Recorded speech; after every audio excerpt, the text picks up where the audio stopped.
And I never thought I'd ask this question. But George Galloway, were you ever into jungle music? That's the hardest question I've ever been asked by any journalist. Good! Boom! I'm going to tweet that tonight. Yes. I really don't know what you're talking about. I'm a Tamla Motown man, me. And there's nothing wrong with that. Nothing wrong obviously. with that at all. I mean, I took my kids to DMC Fun at the Royal Albert Hall last Saturday. It's a fantastic day out. And they were playing Tamla when we went in, and I was really you were in your element, grooving with my young children with the embarrassing dad's dance. But then they went on to, I suppose it was jungle or other genre, and I was completely lost. And when they went back to Tamla at the end, then you again, were right. I was George, safe space. All you need to know is that jungle is and was massive. That's it.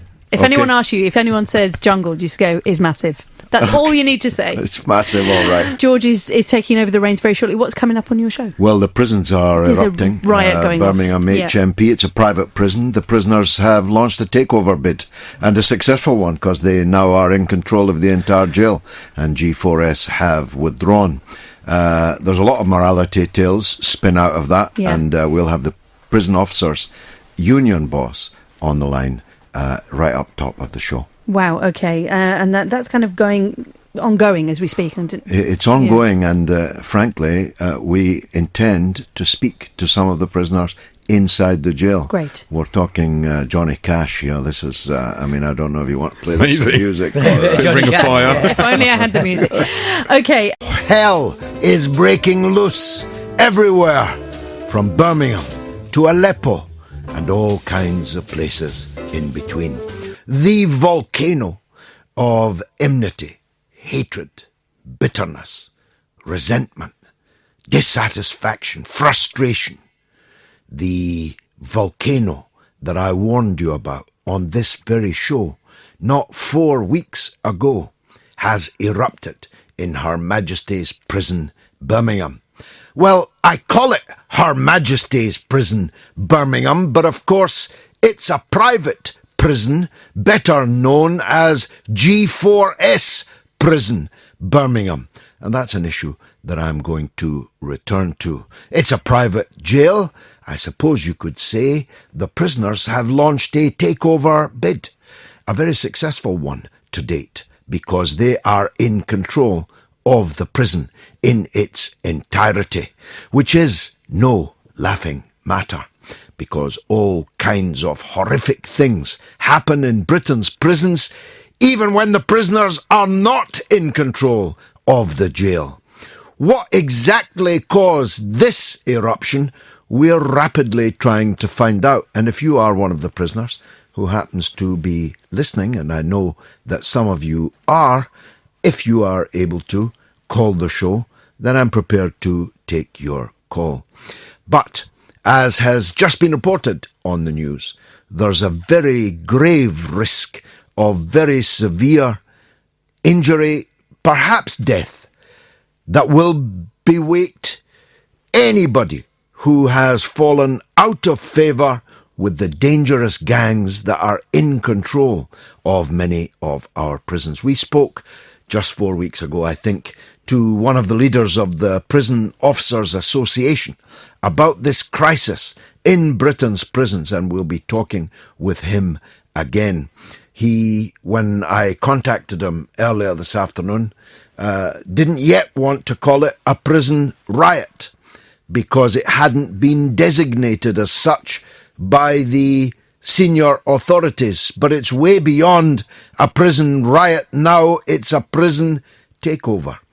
And if certain categories of vulnerable prisoners fall into the hands of would-be avengers, we could be talking about murder, maybe even murder on a large scale. This is serious. I'm asking, how have our prisons been allowed to fall into this abyss? How come Her Majesty's prison isn't being run by Her Majesty? G4S's track record, if I can make an Olympic foray, is no laughing matter either. G4S has a long, miserable record of failure, for which they have been very handsomely rewarded by the state. I'm asking, how come HMP Birmingham now has nothing to do with Her Majesty? And from the hell in the prisons, we'll be talking later to Peter Oborne, one of Britain's finest journalists, one of Britain's only journalists worthy of the name, about the situation now in Syria, now that Aleppo has been freed from the clutches of Al-Qaeda and its allies, its head-chopping, heart-eating, crucifying, torturing, maniacal, fanatical extremists. Now, I've said many times here and elsewhere, the defeat of ISIS and Al-Qaeda is a necessary but not sufficient condition. If Syria returns to the status quo ante, to the Syria that existed before the uprising which became an international war, with dozens of countries spending hundreds of billions of dollars to break Syria, to break it up, to overthrow its regime, if it returns to the status quo ante, it won't be long before ISIS and Al-Qaeda in Syria, and Iraq for that matter, metamorphose. Now, in just the last few hours, it's been a very busy afternoon, in just the last few hours, a 7-year-old girl strapped with explosives was sent by these so-called moderate rebels into a police station in Damascus, having claimed that she was lost. And inside the police station, she detonated herself, killing herself and many, many others in the police station. That's what we're up against, folks. These are the worst people on the earth. Which is not, let me repeat, is not to say that those who are fighting them are good guys. It is not, underline the word, not, to say that to be opposed to these people is to be in favour of those who are fighting them. I don't support the regime in Syria. I'm just against their enemies more than I'm against them. These are the worst people on the planet. And they just proved it in a police station in Damascus in the last hour or two. And in between these two extremes, I want to talk about the misery being suffered every day and every year by millions of people in what is known as the private rented sector. I'm going to be talking to Lord John Bird, MBE, one of the most fascinating men I have ever met, who learned to read and write in a boys' prison, who was brought up in an orphanage, who used to beg on the streets, whose whole family life as a child was destroyed by fecklessness and by poverty. And he ended up in the House of Lords. He told me the other day that everything that you could conceivably do that is wrong, he has done. Well, he'd probably find one or two mates in the House of Lords. But if ever a man entered the House of Lords with honourable intentions, it is Lord John Bird of Notting Hill. And I think you'll find in the interview I'm going to conduct later in the show that is undoubtedly so. There are 9 million people in Britain living in the private rented sector.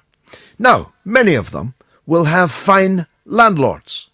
Landlords that are reasonable. Landlords that carry out the repairs they're supposed to carry out. Landlords that return their deposit when they move, as they frequently do. I've spoken here before about the crisis of children from those private rented sector homes who move on average every 4 years and have to make a new set of friends, go to a new school, find their feet in an entirely new environment. And that instability is one of the reasons why our social problems in this country are so acute. But of course there are good landlords, and if you're one, I want to hear from you in this debate. But I'm now in a position to know that not all private sector landlords, even if they are wealthy and otherwise respectable people, once they become owners of property that they rent out to others, become transformed. Suddenly, the repairs that you ask for and that you need don't happen. And then when you leave, your deposit, in my case, a very, very substantial deposit, is not returned. And all kinds of excuses, all kinds of manoeuvres are pulled to try and stop you getting your deposit back at all. I was frankly counting on my deposit back for Christmas, but somebody else has got it. An estate agent with a Latin name is sitting with my money while my children go without that which they might otherwise have had. And I'm really well off compared to those 9 millions that are living, in many cases, in poverty, subsidized and paid for by the state at gigantic cost. It is the biggest welfare department in the whole country for the welfare of private landlords. And by the way, the parliament that presides over it has 25%. 1 in 4 MPs is a private landlord. No wonder then that there has not yet been substantial pressure. It's one of the reasons why I call for a mass programme of the building of council houses, because that's the best form of renting. It's democratic. You get to elect or unelect your landlord every 4 years or so. Nothing like that exists in the private rented sector. We'll be talking about Trump and his appointments, and Jill Stein and her court actions to try and force recounts. We'll be talking about the possibility that the Electoral College won't give the gig to Donald Trump after all, in which case there'll be a civil war in the United States of America, where every one of them, of course, is capable of having guns. And we'll be talking to the leader of ASLEF, the Associated Society of Locomotive Engineers and Firemen, otherwise known in most sectors of the media as wreckers and saboteurs, who are stopping decent people getting to work or getting home, when in fact they're trying to save your life, because it isn't safe to run trains without a guard. If we haven't learned anything in the last few years, surely we've learnt that. All of that and much more is coming up. Now, Glyn Travis is one of the leaders of the Prison Officers Association. When I spoke with him a few weeks ago on here, I made the point that both they, he and I had been warning for months that the state of our prisons was a disaster waiting to happen, a volcano waiting to erupt.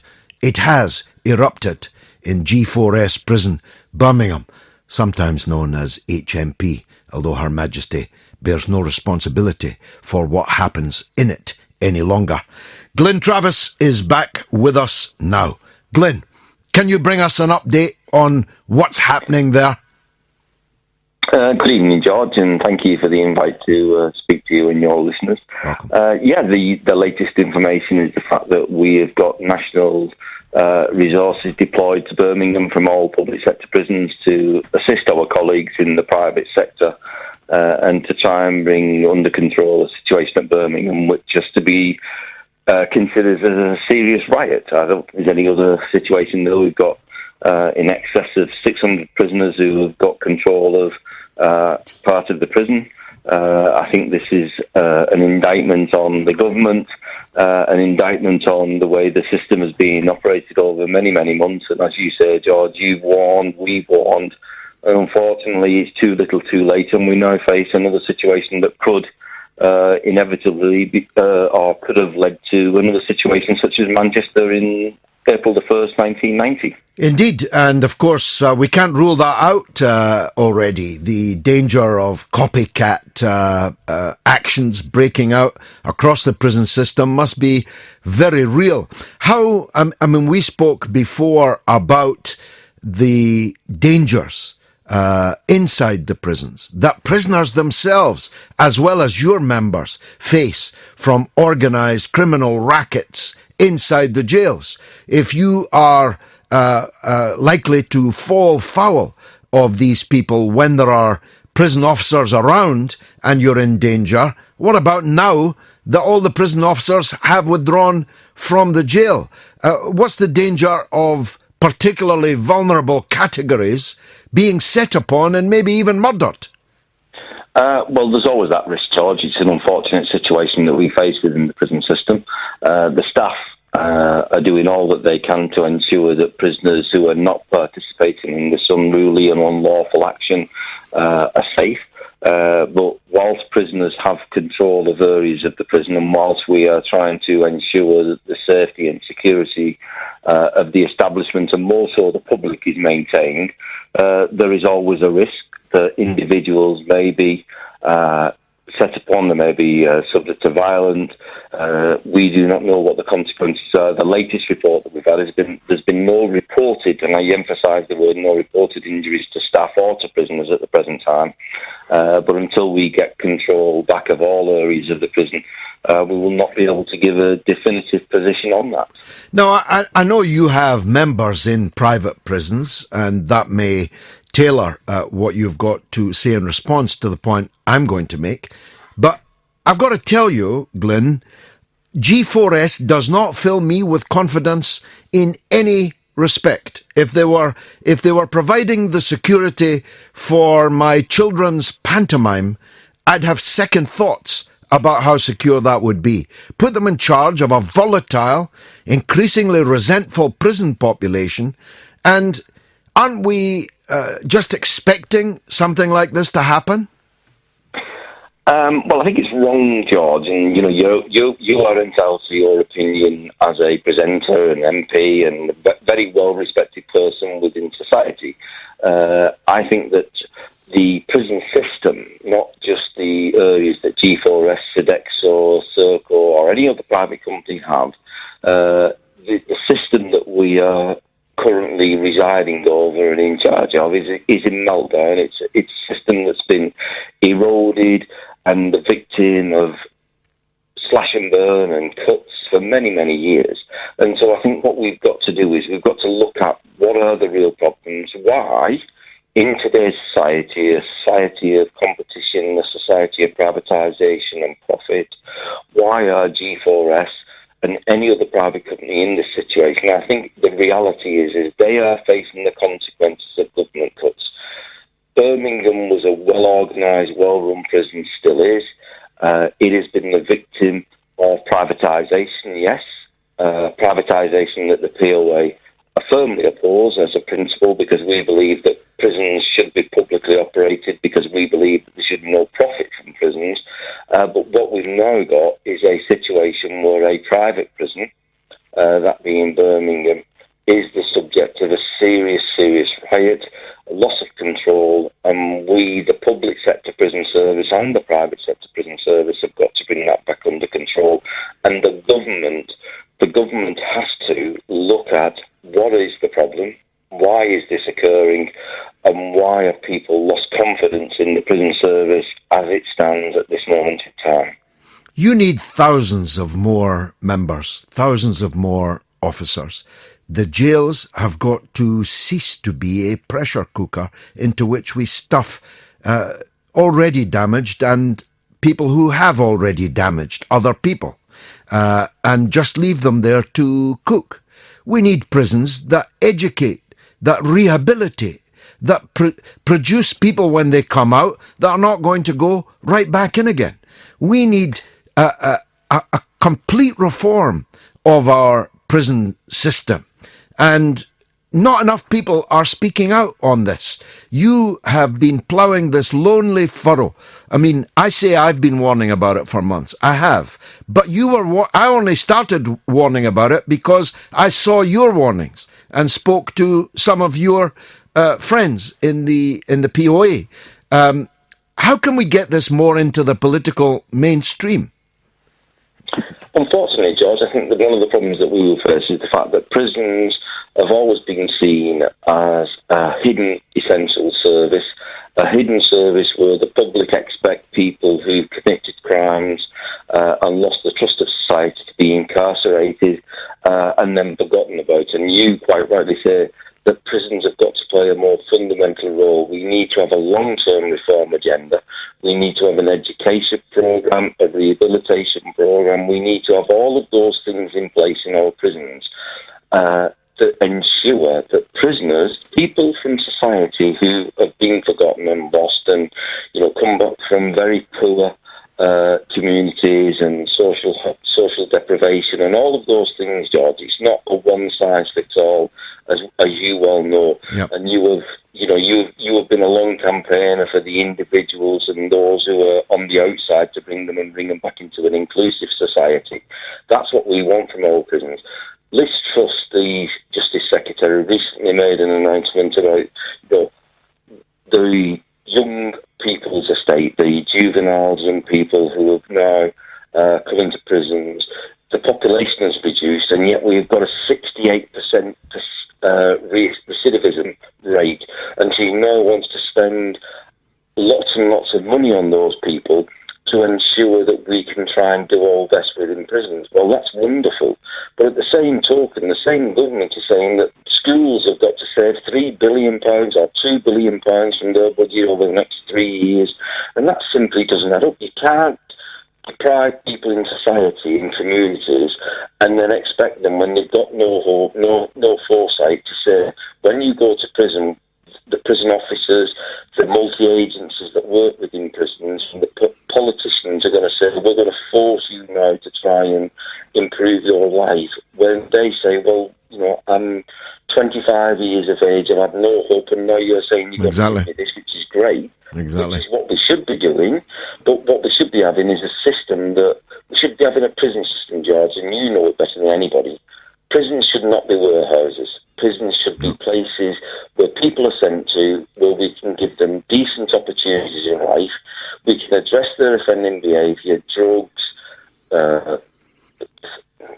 all sorts of social problems that they face as individuals, alcoholism, the lack of foresight, the self-deprivation that they have, all those issues, George, we need to address. But to do that, we have to have a system that's fit for purpose. We have to have a prison system that addresses individuals' needs from court to release, and then to support them. Only recently, there was a report on the fact that how many people commit suicide within 2 days of leaving either prison or police custody. Within 2 days they commit suicide. Why? What have we as a society done to fail us? Birmingham is a terrible, terrible situation today, and hopefully no members of staff and no prisoners will be hurt, and we will be able to restore stability there. Well, I hope so. Glyn, it's always a pleasure to talk to you and to my friends in the POA. It's just a pity that the warnings we gave were not heeded. Thanks for joining us on the mother of all talk shows. Look, I know that this event in Birmingham could have happened in a state-run prison. I know that. And I read between the lines of what Glyn Travis said that was so. But I've got to tell you, I cannot accept that Her Majesty's prisons are actually G4S prisons or Serco prisons. Because if our prisons, if our police, if our fire brigade, and so on, are not state assets, are not state institutions, then, frankly, we don't actually have a state at all. And you see, the point is, where something is a state institution, the government, ministers, members of parliament are responsible for it. If you turn a prison into a warehouse owned by a private company for profit, you're asking for even more trouble, in my opinion. Now, 52% and proud says, not surprising, the devil makes work for idle hands. Incarceration plus hard labour equals cohesion. Khalid Akkad says, very true, but Assad is just as bad. As soon as you admit that to yourself, you will feel much better about yourself. Oh, well, Brother Khalid, I'm feeling fine about myself. Thank you very much. 52% and proud again says Syria should be left to get on with it. It's not any business to concern Britain.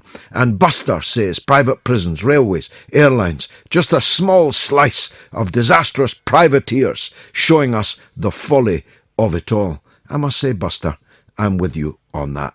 Let's take the first call of the evening from a guest, Tim in Loughborough. Go ahead, Tim. Hi, George. I Yes. just wanted to ask you a question. Why are Britain continuing to push this anti-Russian rhetoric when it's very clear with Trump's cabinet appointees that he's going to have a different approach to Syria and more of an approach of working with Russia and with President Assad?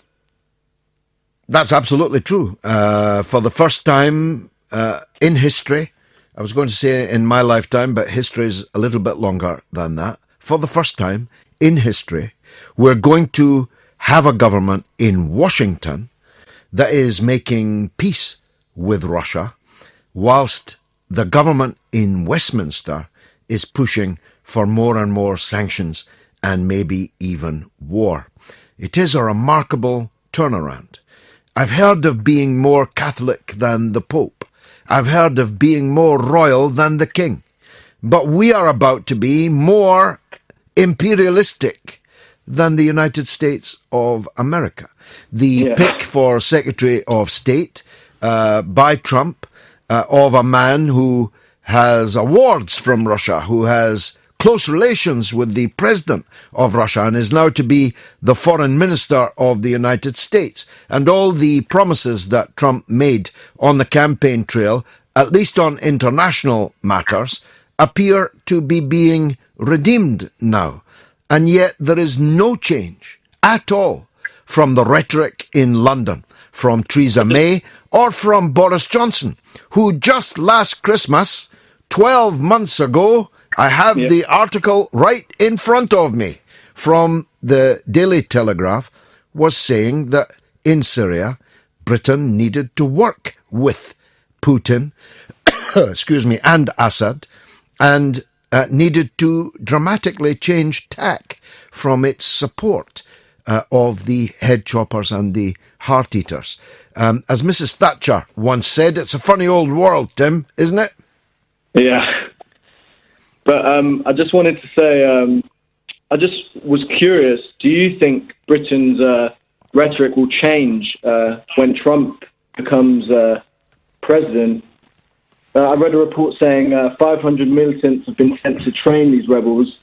I'm just baffled to why we're wasting taxpayers' money when in a few months it could all change. But I know it's not changing in a minute, but I'm wondering, do you think when Trump gets into power, Britain will change its approach and the mainstream media will stop all this anti-Russian rhetoric? Well, I can't speak for the media, but the British government will have to follow the American government, because the British government is going around threatening people with America's army.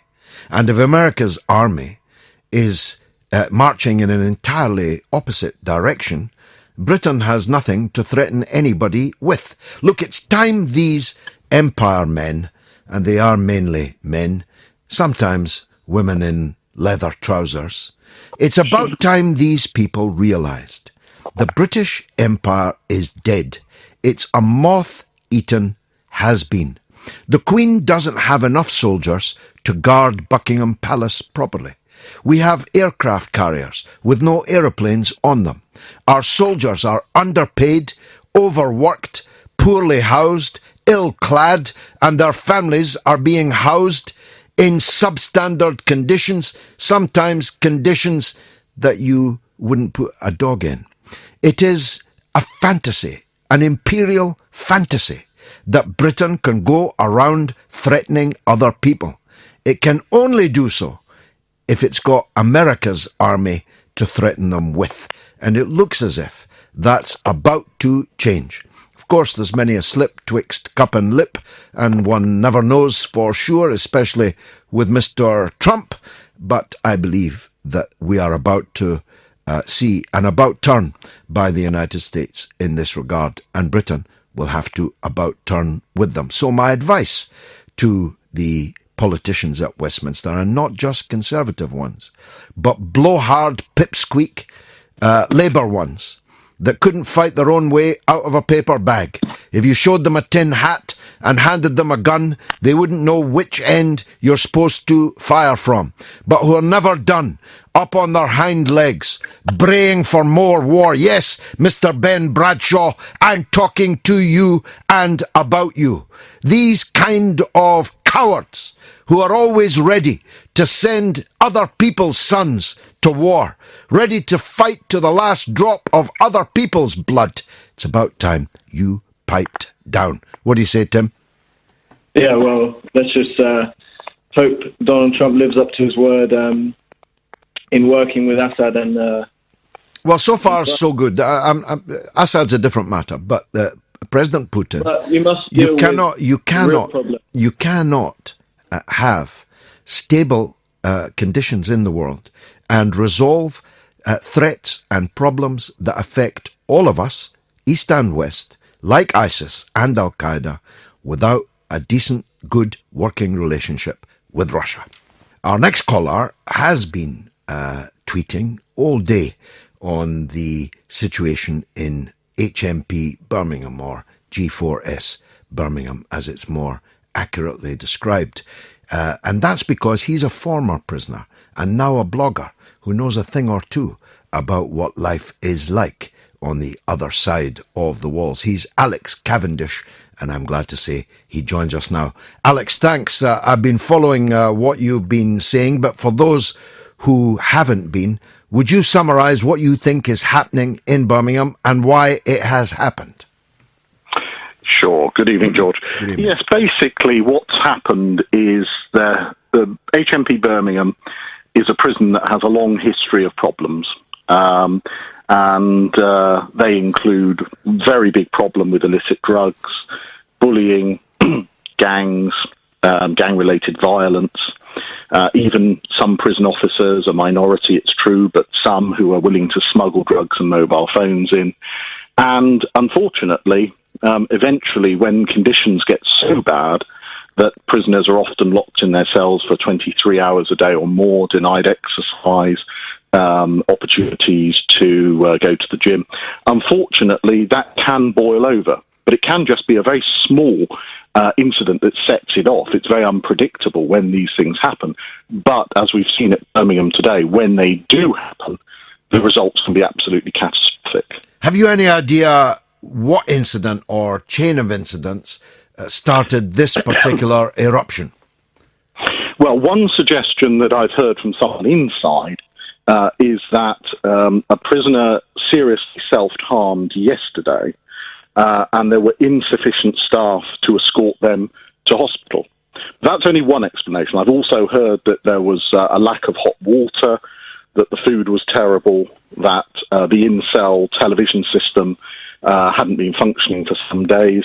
So there are different explanations, but I think above all, it's an outpouring of frustration and anger by prisoners against poor conditions and a lack of opportunities for rehabilitation. Well, we've got overcrowding, understaffing, therefore no opportunity or limited opportunities for rehabilitation, for education, for exercise, for all the things that are absolutely required. They're not guaranteed, but they're absolutely required if you are going to rehumanize someone who has behaved in an inhuman way which put them into prison in the first place.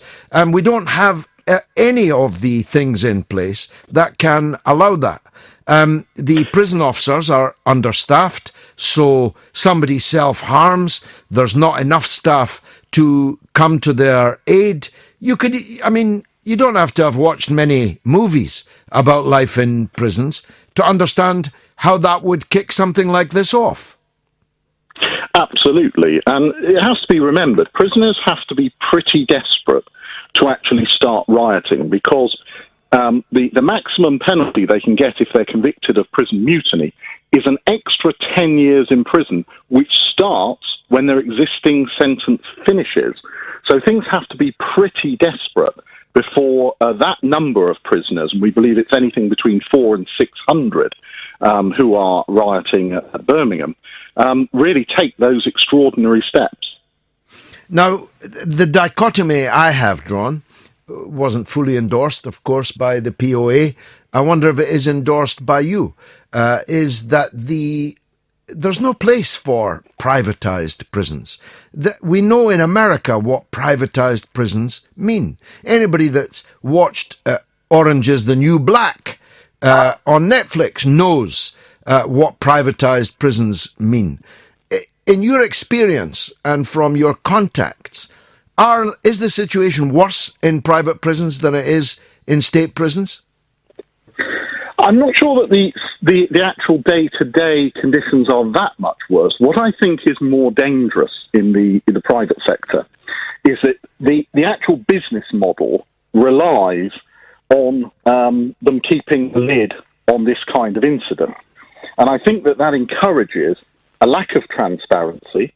I think it encourages, at times, managerial cover-ups, which are designed to show that the prison is actually performing far better than it is in reality.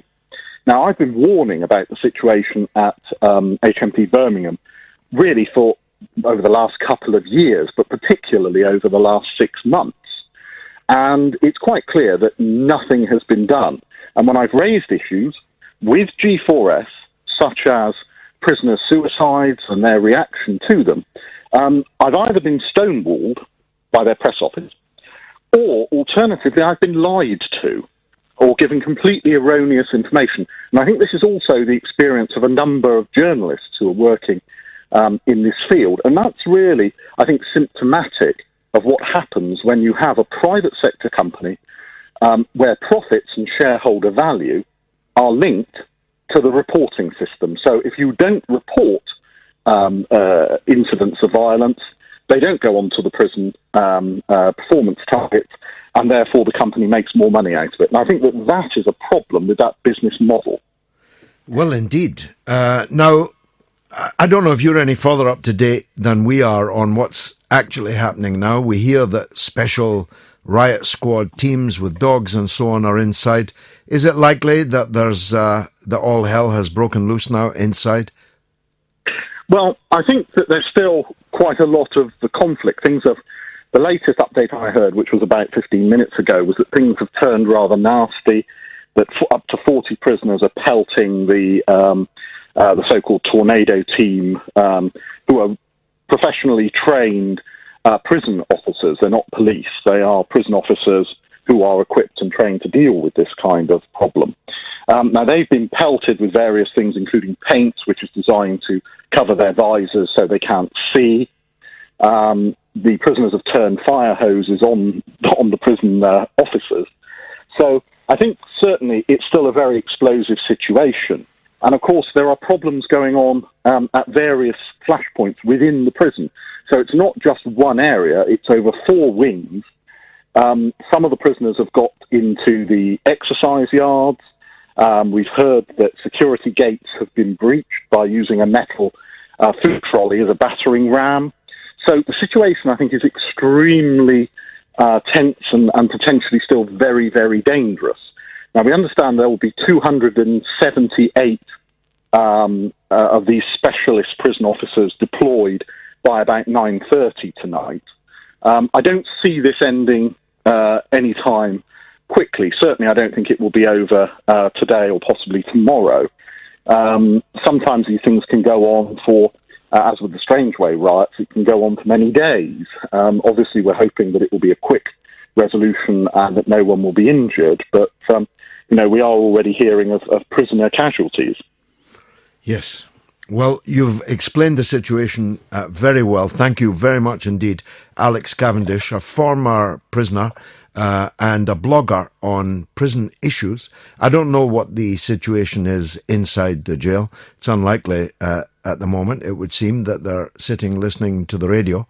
But we did have calls earlier from inside the jail, from prisoners, not necessarily involved in the riot, but caught up in it, who did say that a number of the prisoners listened to the show and they wanted to call in. So if you are a prisoner, call us. Now, tweets, Graham Gardner. The rot started under Labour in the late 90s. Budgets cut and privatisation of public sector jails. New Labour.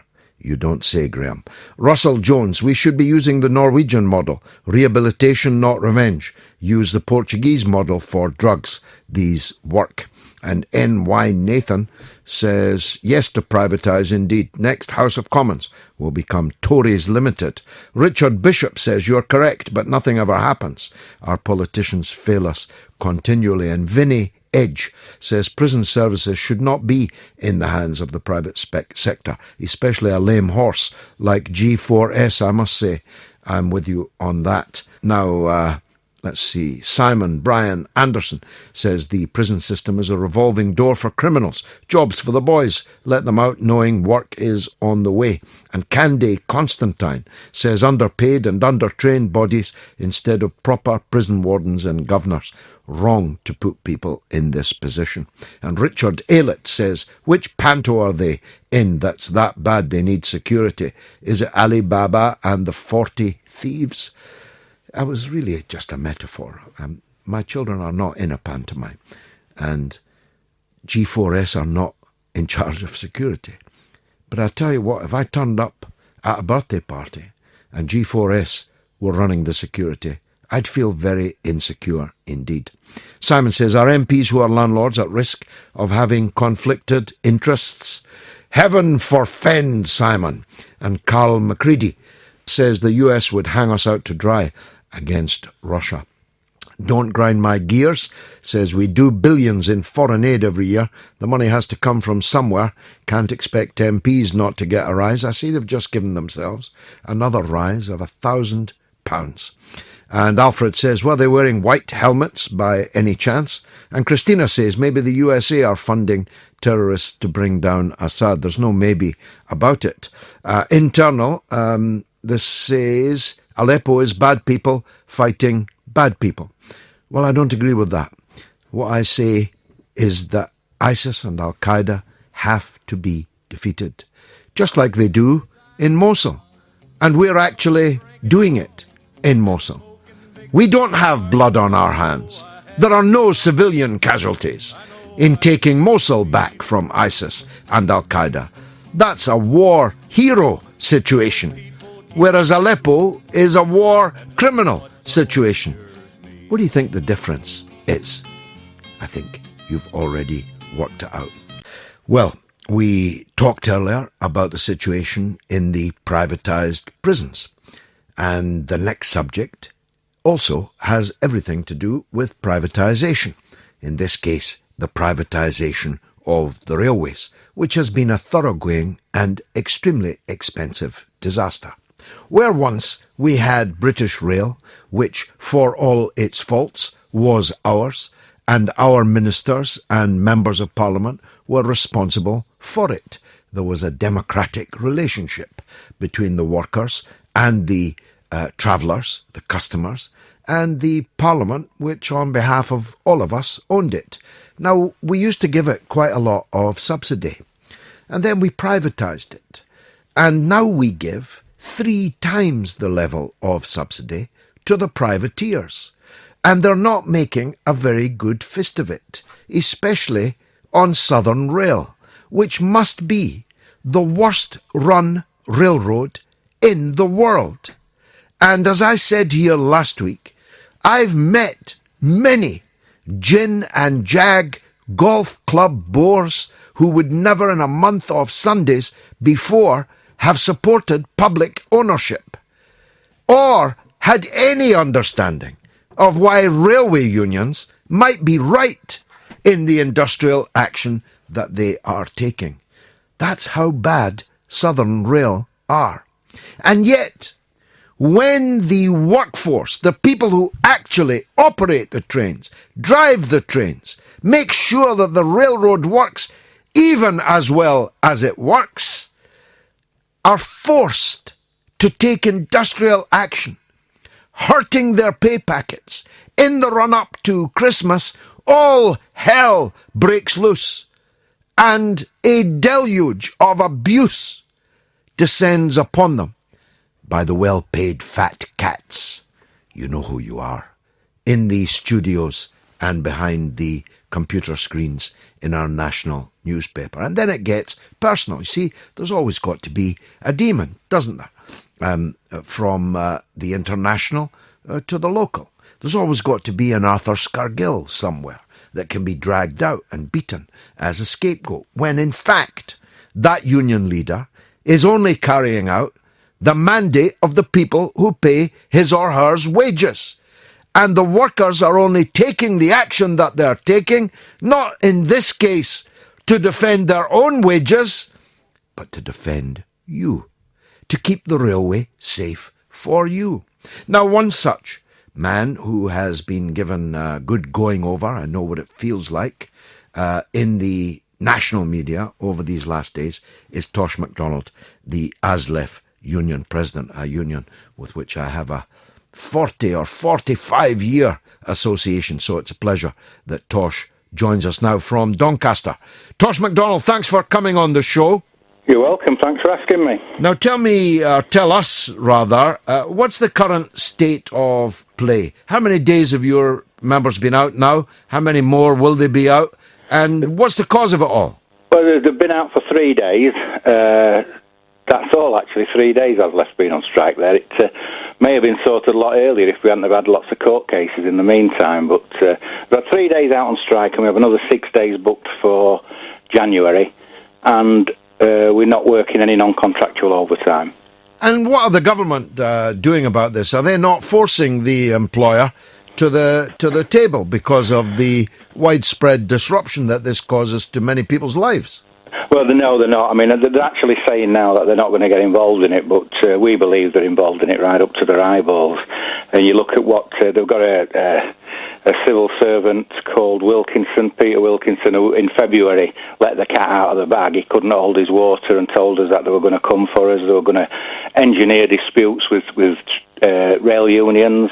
They were going to get us to leave the industry. You know, if you don't like my way, get out of my industry. He was saying, called us the Muppets, said he was going to smash us. So, you know, the government's behind it. In places like Northern Rail as well, the invitation to tender, to take the new franchise on, they have to commit to breaking our terms and conditions and introducing driver-only operation on 50% of the services up in the north. Merseyrail, again, it's being pushed on us. They tried in Scotland. We came to a negotiated settlement in Scotland. So we believe that they're being pushed into it. It's a political game from the government side, not from our side. And, of course, the usual voices in favour of modern slavery are not long in arising. That your members shouldn't have the right to withdraw their labour. In other words, you should be chained to your trains, and you should be forced to operate them. Yeah, it's the right to withdraw your labour that makes you free, isn't it? Really, and it's a fundamental right. If that's taken away from us, there's another downside to it. Should it be taken away from us as well? Is members will stand up and fight, whether they do it with the backing of the union officials, whether they do it legally. If they can't do it legally, they'll do it another way. We've seen in the past members taking wildcat strikes, which we have no control over. And the downside to that is, who on earth does the employer talk to reach a settlement? If we don't know, you know, nobody's behind it, it's not organised, it's just running wild. It would be worse for people if they try and stop us striking. If you had a list of the privateers in front of you. I mean, are there any of them that are doing a half-decent job? Or are they all as bad as each other? Well, some are better than others to deal with. Some will actually negotiate with you. But at the end of the day, they're all taking taxpayers' money out of the coffers. You know, it's why are we paying millions and billions of pounds to private companies or to foreign state-owned? Yeah, this is it.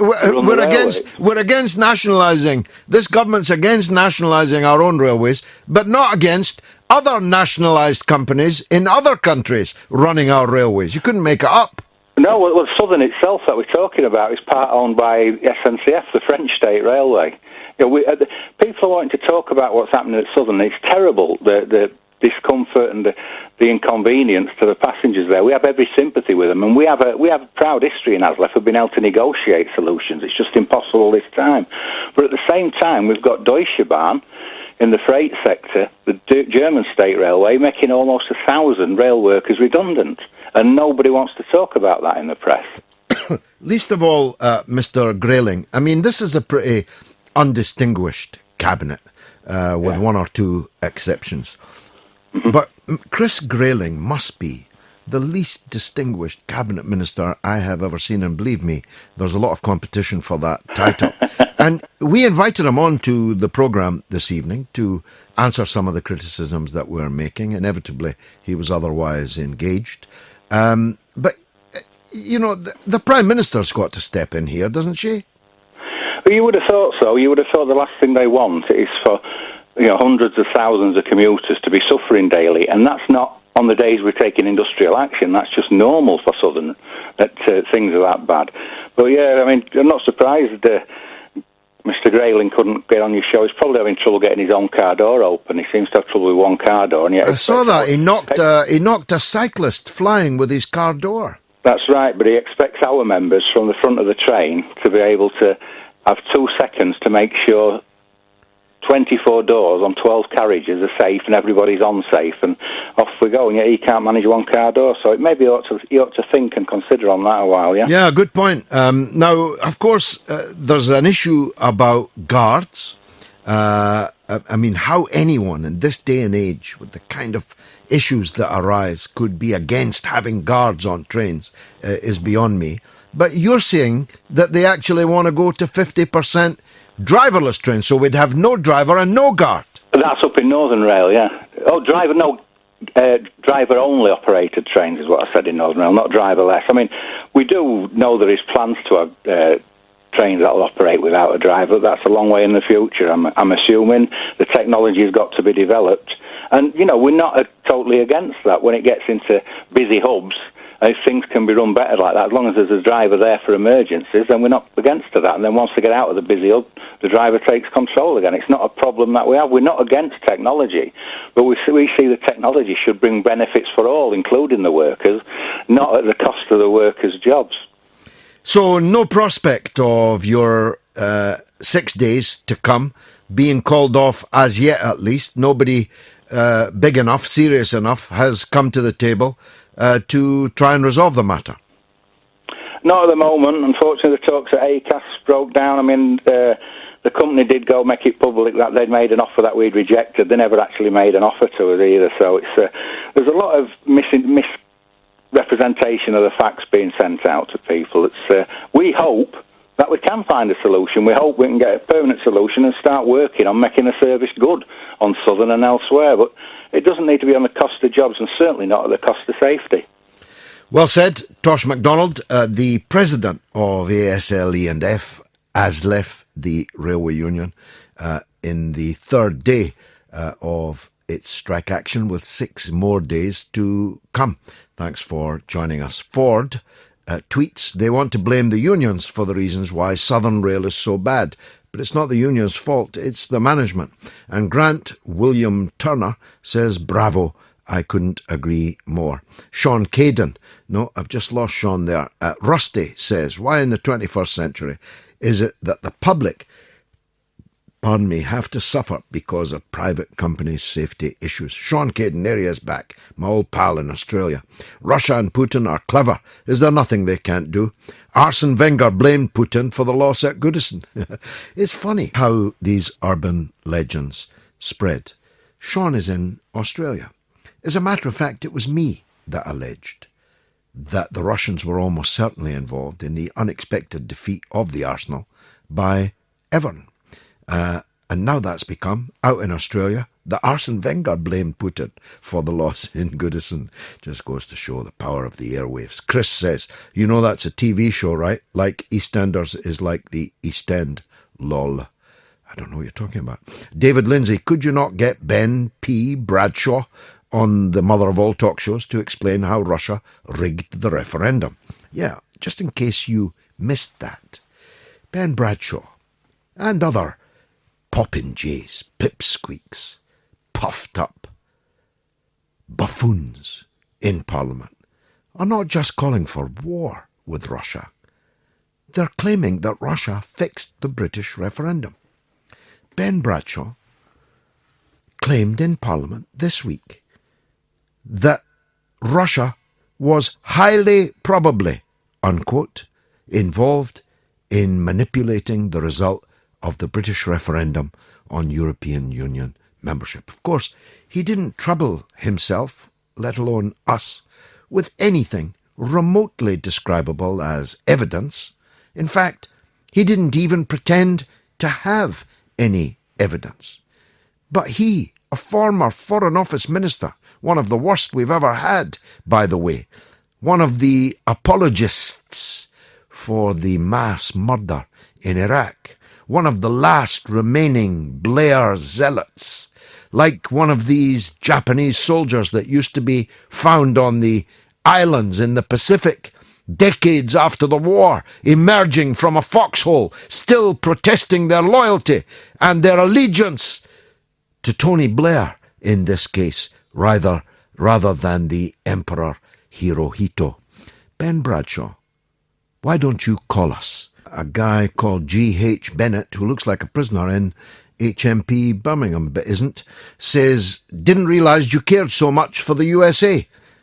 Well, G.H., I am the great-grandson of the only woman in the entire 19th century who emigrated from America to Scotland.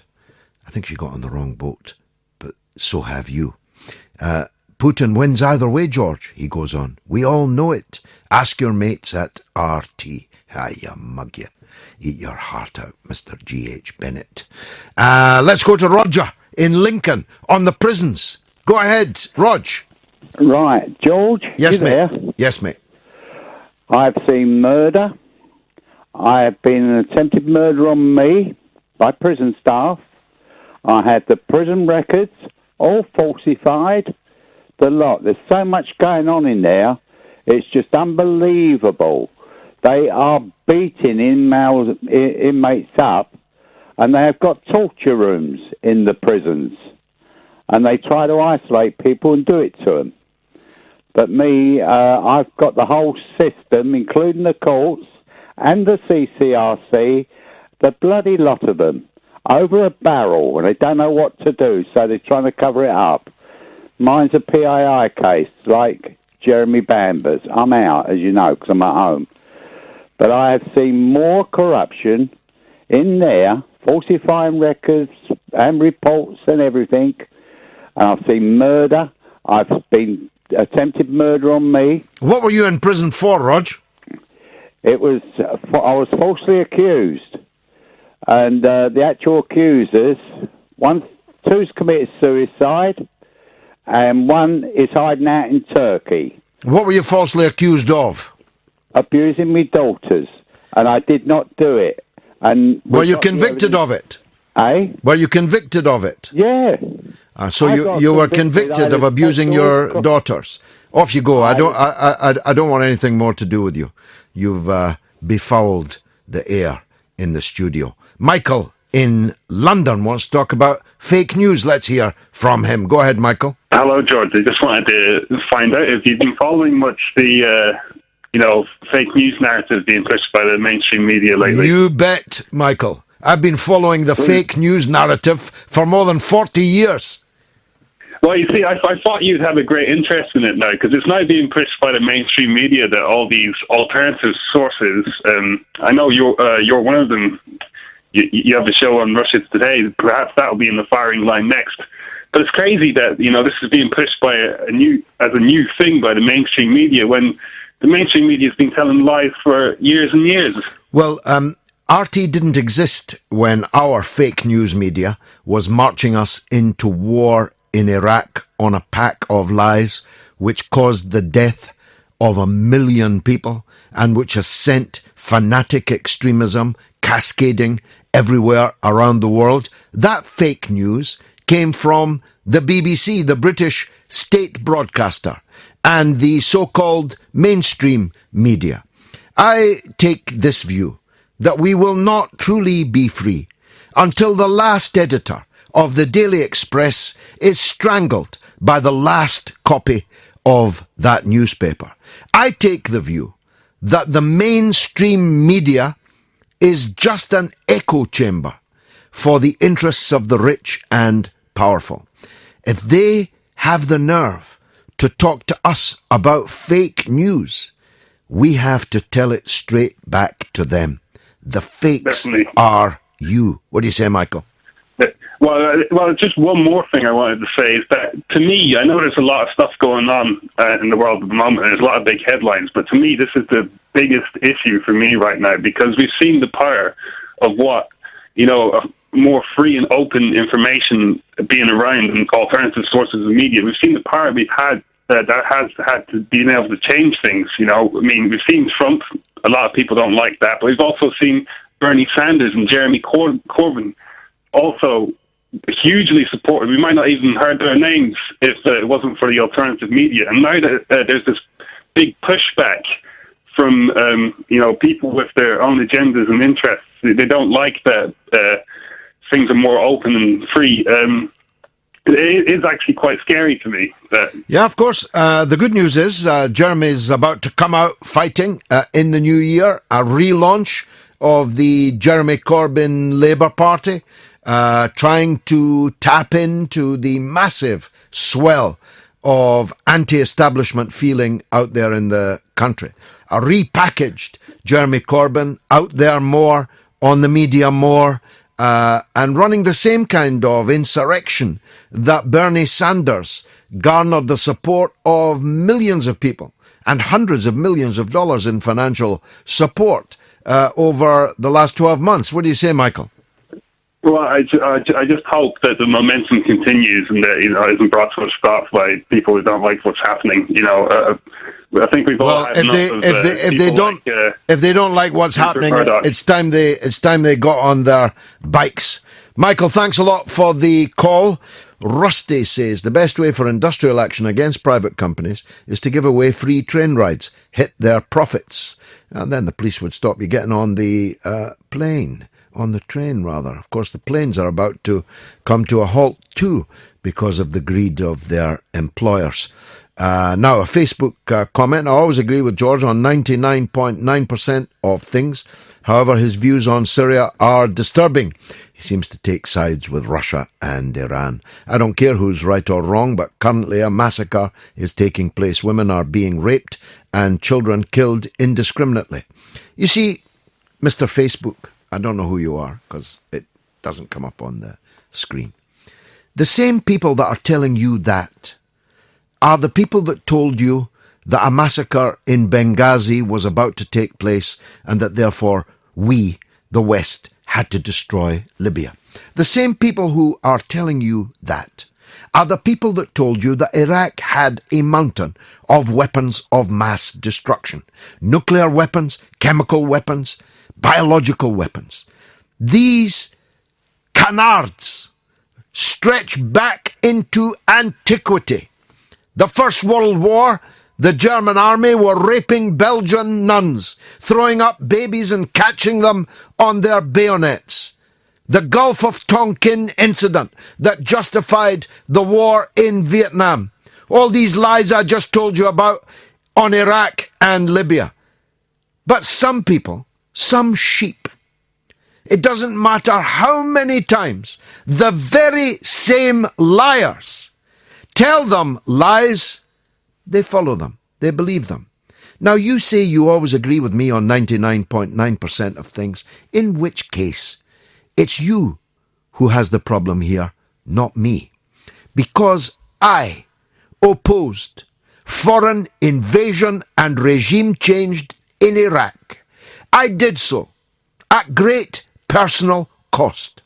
I gave my political life's blood to defend Iraq. And the same kind of things that you've just written to me there on Facebook were written to me then by others. But I did not flinch because I was right. And I was proved to be right very, very quickly indeed. Let me tell you further, Mr. Facebook. I stood with the Palestinian people in Gaza. None of them Shiites, by the way, just for those who didn't get the code about Russia and Iran. None of them, 0 of them, Shiites. I stood with them. And when I did, I got the same kind of abuse that you have just sent me now. And by the way, I was quite lonely on both occasions. All the so-called Sunni governments were collaborating in the invasion and the destruction of Iraq. All the so-called Sunni governments were collaborating in the destruction of Gaza and the massacre of thousands of people, most of them women and children. The difference being, Mr. Facebook, that those women and children were real and dead. What you have just put to me is pure war propaganda. It is completely and utterly untrue. And given the speed with which one gets vindicated these days, I promise you, you'll soon know that. And I like to think you might be embarrassed about what you've just written to me on Facebook. We're talking about the railway strikes. We're talking about the insurrection in Birmingham prison, HMP Birmingham, now known as G4S Birmingham, one of the privatised prisons. My next guest has been in prison, and more than once. And he has been homeless, and more than once. He was a beggar, literally, on the streets as a small child. He learned to read and write in a boys' prison. He has rubbed shoulders with some of the worst people on the earth. And I don't mean because he's now in the House of Lords. He's the Lord Bird, MBE, of Notting Hill. He is the founder of The Big Issue, which has now been running for 25 years and has sold 250 million copies. And he may be the only man, he would say not, who has ever entered the House of Lords with honest and good intentions. He's one of the most fascinating people, interesting people, best people that I have ever met, and I'm glad to introduce him to you now. He's on the line in Cambridgeshire. Lord Bird, thanks for joining us. Hi, thank you. Thanks for asking me. Now, you'll be aware of what's happening in the prison in Birmingham now, right now. Yes, we had the Prison Officers Association leadership on the show earlier. They were painting a picture of how prisons have been allowed to become effectively hellholes with not enough staff, no work going on or next to none in the rehabilitation, the education of the prisoners to stop them going out and reoffending over and over again. And the volcano that was waiting to erupt has now erupted in Birmingham. As somebody who knows the prison system, what's your take on that? Well, it's been a long time coming. It has happened every now and then, strange ways. We were involved in the strange ways thing in the early 90s where, the lads, late 80s, lads got on the roof and ripped the roof off and really were almost suicidal, largely because the prisons have got worse and worse and worse. And when I was in the prison system, I went in bad and I came out better. I was very lucky to be a young man, not and a teenager, rather than an old lag. And there was this element of, what you did was you rebuilt people's lives, you taught them skills and all that.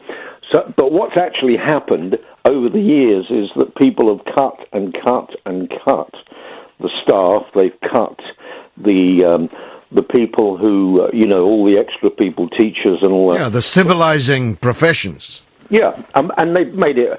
They brought in private contractors who haven't done an awful lot more.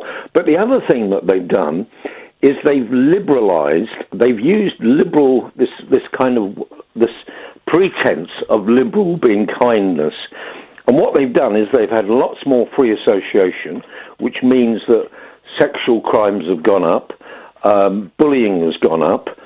And you go into places now I've been in, and you can see that the officers themselves are terrorised because you've got kind of gangs operating in there.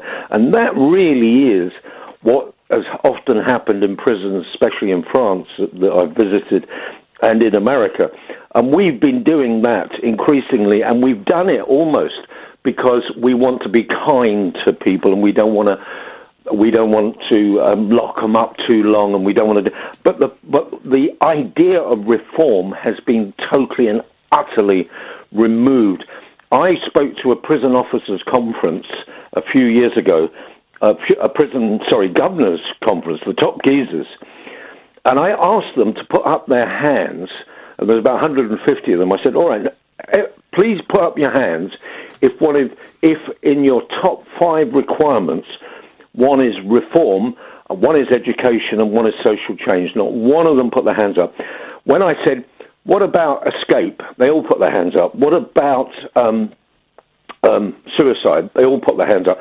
So really, the average prison warden, governor, the average desiring best day for them is if nobody dies, nobody escapes, and nobody ends up in the hospital, but not anything else. It's a holding place. It's a warehouse, isn't it? I mean, I've heard you call it a warehouse. It's a warehouse. You warehouse people.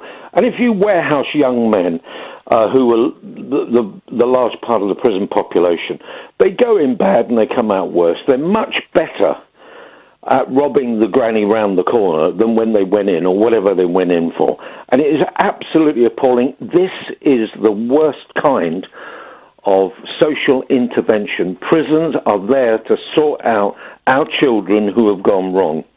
Well, they have two purposes, don't they? You wouldn't disagree with the first, which is to remove them from society so they can do no more harm for the period that they are in there. But the second obvious point is that as they've got to come out sometime, we better spend money and effort making them come out better than they were before they went in the hope that they will not harm anyone else when they get out and will not end up back in the jail.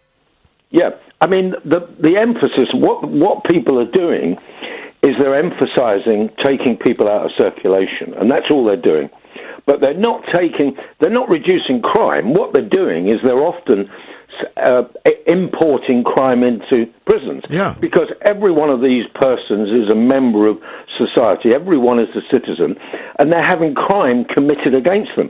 There's a bloke I know who's banged up at the moment, and his job is to go round and talk young men out of trying to commit suicide. He's on the suicide watch. Now, he's a guy who can handle himself, and 90% of the reason why people want to commit suicide is because they're being bullied, and they're being lent on sexually and all sorts of things like that. So what he does is he goes round and he tries to stop this from happening, and he's had a pretty good effect. So you can see that there is a lawlessness right in the centre of the British justice system, an absolute lawlessness. Well, as you describe it peerlessly, it does sound like the worst kind of American prison movie. It sounds like hell, and that's, I think, what it is. We could talk about this all day, but let me move the conversation on, if I may, to your work with the big issue, which I don't have my hat on at the moment, but if I did, I'd take it off to you. It is one of the greatest achievements in civil society that has ever happened in Britain. 250 million sales, 25 years of publication, giving people who would otherwise have no income at all the means of earning a few bob, and some of them, I don't know how many, but some of them getting out of the situation that they are in. What's next for the big issue? Are you rolling out the brand? Somebody told me you're opening a shop. Well, we've opened what we're moving on to do, which is we're trading for and on behalf of other organisations, other charities who need help, and they're not doing particularly well, because what's actually happened is that local authorities, the government's hit on local authorities has removed a lot of support for charities who are doing brilliant jobs. There's somebody up here in Cambridge who works with disabled people using gardening, mentally ill people using gardening as a way of therapy, and you go and see them and you almost want to cry because you see these people really, really engaged in the well-being of people who are overlooked. But these people are not very good at raising money. So what we're doing is we're selling products for and on the behalf of people so that the profits go back. What I'm trying to do is build what you might call a social Amazon, because what I want to do is I want to be able to sell stuff to you and everybody else, and the profits go back into the community. It's a kind of cooperative concept, and they don't go to the gated community, because when they end up with the gated community, they get taken out of circulation, they get used for all sorts of social perversities, and, you know, people having gold army toilet tops and all sorts of stuff like that. So what I'm trying to do is I'm trying to use trade to bring social change, and that is what we tried to do 25 years ago, because 25 years ago when we started on the streets, the homeless were not being supported in being able to make legal money so that they didn't have to commit crime or sell their bodies or beg. And what we did 25 years ago was bring trade, not aid. And now we want to do more of that, and we want to do it for more and more organizations. I think it's appalling the way we have a situation now where everybody moans on about the gap between rich and poor. What they don't realize, of course, the gap between rich and poor is created because you and me and everybody else buys the stuff of the Bransons, buys the stuff of the Jobs, buys the stuff of the Steve Bezos, and we create the gap between rich and poor because we create we turn little traders like Philip Green into these behemoths. Why not use that energy and spend that money on the well-being of the most dispossessed, the old, the weak, the children of crisis and all sorts of stuff? So that's my big passion now, which is to move people on and use the money that we can make to support organizations that work with the disabled, work with children, work with single mothers who have been deserted and all sorts of stuff like that. Yeah, it's so beautiful the way you talk about it. How do people go to this shop? It's online, I presume. Yeah, you go to bigissue.com and it's fledgling. It's a little bird. It's not a big bird like me. It's fledgling. It's really, if you go, George, you can buy stuff. But over the period of time, over the next 6 months, 9 months, we'll get more and more stuff that you want. We want people to say, all right then, let's do something which is useful. Now, about 12 years ago, I was introduced to these Americans who wanted to start a water company, and what they wanted to do was sell water, and all the profits went to Africa, fresh water in Africa, fresh water in Asia. So what I did was I went round, and my posh mates, I got money from my posh mates, they supported this water thing. It became what's called Blue Water, and it's all over the place now. And then a number of other people imitated it. So now you can buy a bottle of water and not just help yourself, but help somebody who is never going to have clean water if we leave things the way that they're running at the moment. That is social trading. So I heard you use a phrase the other day, a social echo. What do you mean by that? Well, the thing is that every business, in a sense, it has a social implication. The problem is that a lot of businesses do harm and some businesses do pretty good. So what happens is we want to measure the effect a business has and give people a kite mark and say, well done. I mean, for instance, there's a company called Bridgewater, Emma Bridgewater, up there in Stoke-on-Trent. She employs 250 people in an area that's been decimated because of the death of the ending of the pottery industry. And she's gone back there 25 years ago, and she has created work and created prosperity and opportunity for training and all. Now, she has a big social echo. So what she does is she helps people get into work and not be warehoused again on social security outside of society, living outside of democracy and living in poverty. And that's what I mean by social echo. If we had a Legion of Honour rather than the House of Lords, you'd be right in the front rank. Thanks very much. Lord Bird of Notting Hill. Lord Bird, founder of The Big Issue. Simon asks, I'm sorry I didn't get the chance to ask this, ask Lord Bird if he's ever bought a big issue and not revealed his identity to the seller. I will ask him, Simon, and I'll get back to you. Clive asks, I've heard that Russia Today is the Kremlin's propaganda channel. True or not? Well, as true as the fact that the BBC is Whitehall's propaganda channel.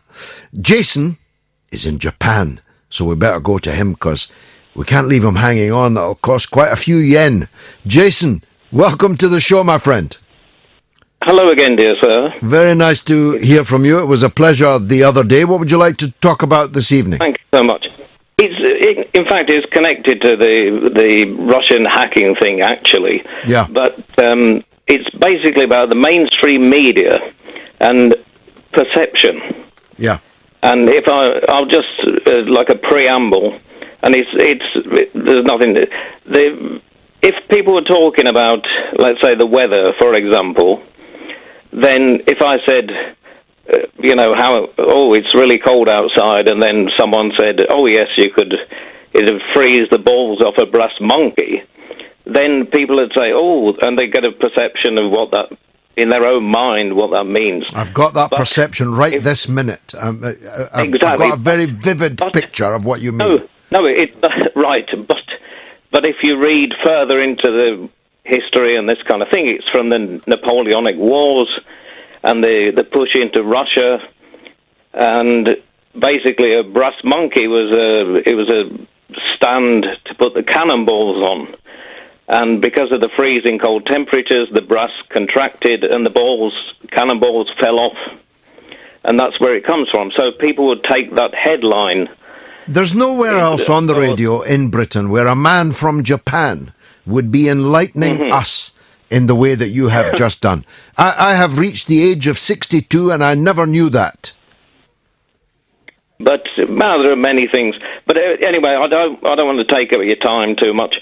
But it's just about basically the headlines. That what I can see from here, because obviously my window to the world is the internet and YouTube, that people, and here in Japan as well, they have just a preconceived idea and a perception where they hear a name, let's say like Donald Trump, and then they've got this idea, if you could say anything about Donald Trump, now he's a Russian agent apparently, but the same with yourself.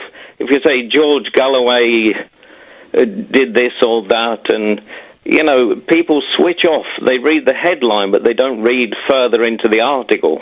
Well, the good news is that more and more people are open to the truth. I mean, I use the phrase that ignorance is now a choice, because nobody has to depend on the MSM. Nobody. Everyone can. Sometimes from their own telephone, certainly from their tablet or their desktop, can find alternative news, views, perspectives, compare and contrast different takes and different perspectives. You all have the ability to do that. Whether you have chosen to do so yet is, of course, a moot point. And when you do, I mean, the most common thing that is ever said to me, and this has been true for at least 15 years, is, I never thought I'd agree with you, but.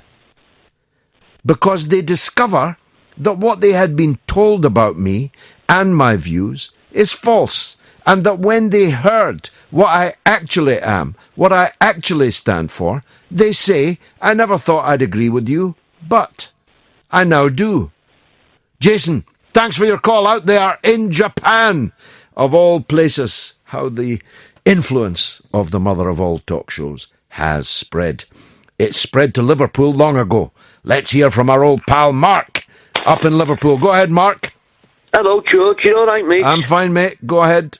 Yeah, I'll just make two dead quick points before I make my main bit. Regarding John Bear going on about the sexual crimes in prison, listen, I've done a good few sentences, right? And I've never come across or even heard of any sexual offence.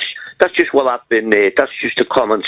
Now, another thing, the problem is the attitude of this new breed of criminal and the lads who are coming through. I have never met people so selfish, so uninterested in anything else except their immediate surrounding as what this generation is. It's absolutely unbelievable. It's caught everyone on the up. It's caught old cons like me on the up. It's caught the officers on the up. But here's my main point regarding staff. Now, what's happened here with the staff? You can sort the prison a lot better just by numbers, proper staff, make it a proper vocation as it was. The days of having officers, listen, I've known officers for the past 20 years, the same officers, that's all going to end. The turnover rate is absolutely frightening. There just isn't enough officers. And John said before about the amount of recreation and free time. You'd only get it if there's enough officers. I told you the other week I went on the hospital wing for the first time. There's 3 officers, like, one of the officers' parents died, he had to go. Do you know what? We never got out of ours. We got out of ourselves two times to get our dinner in 4 days. We never got out of our cell once. We never went onto the yard for exercise for 13 days. Because there isn't enough officers. There's got to be a certain amount of officers for a certain amount of prisons. You see what I'm saying? Yeah, of course I do. And that's the kind of thing that causes what's happened in Birmingham tonight. Oh, yeah, it's unbelievable. Listen, one with education, as I said, on hospital wing, you can't work, but you go to education. And lads going to education for 5 days and getting 67 pence at the end of the week, 54 pence, not even enough to get a £1 phone card. So, of course, everyone's walking on eggshells and that. And not just that, George. You know, when you go and have a good class or a good education class, the rest of the day on the wing is absolutely fantastic. Dead nice and calm. It's numbers, mate. Numbers. Pay these people well, these officers.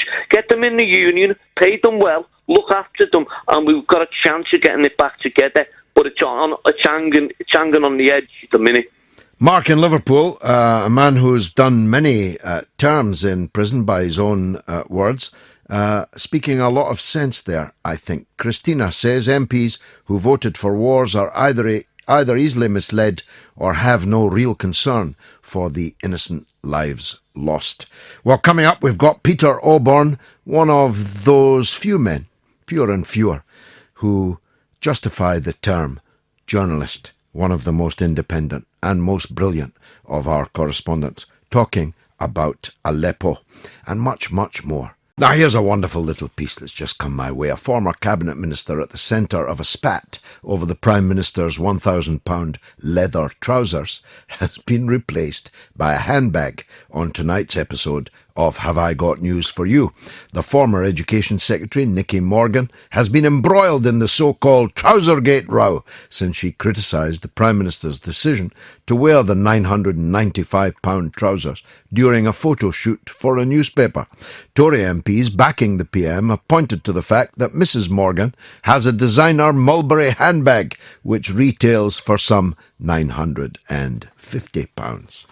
Well, I remember Roy Hattersley was once replaced on one of these shows with a tub of lard.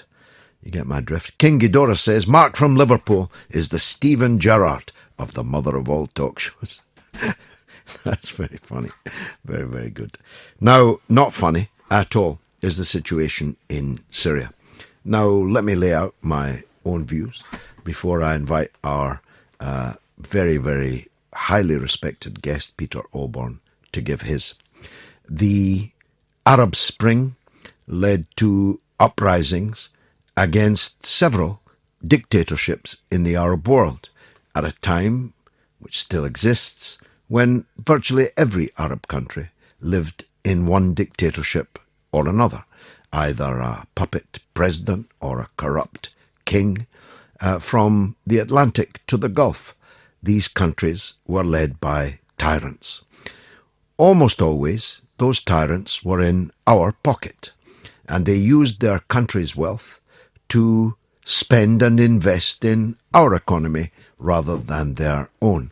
They bought weapons, they came shopping, they came gambling, they bought property, they bought shares, and they put the petrodollars in Western banks.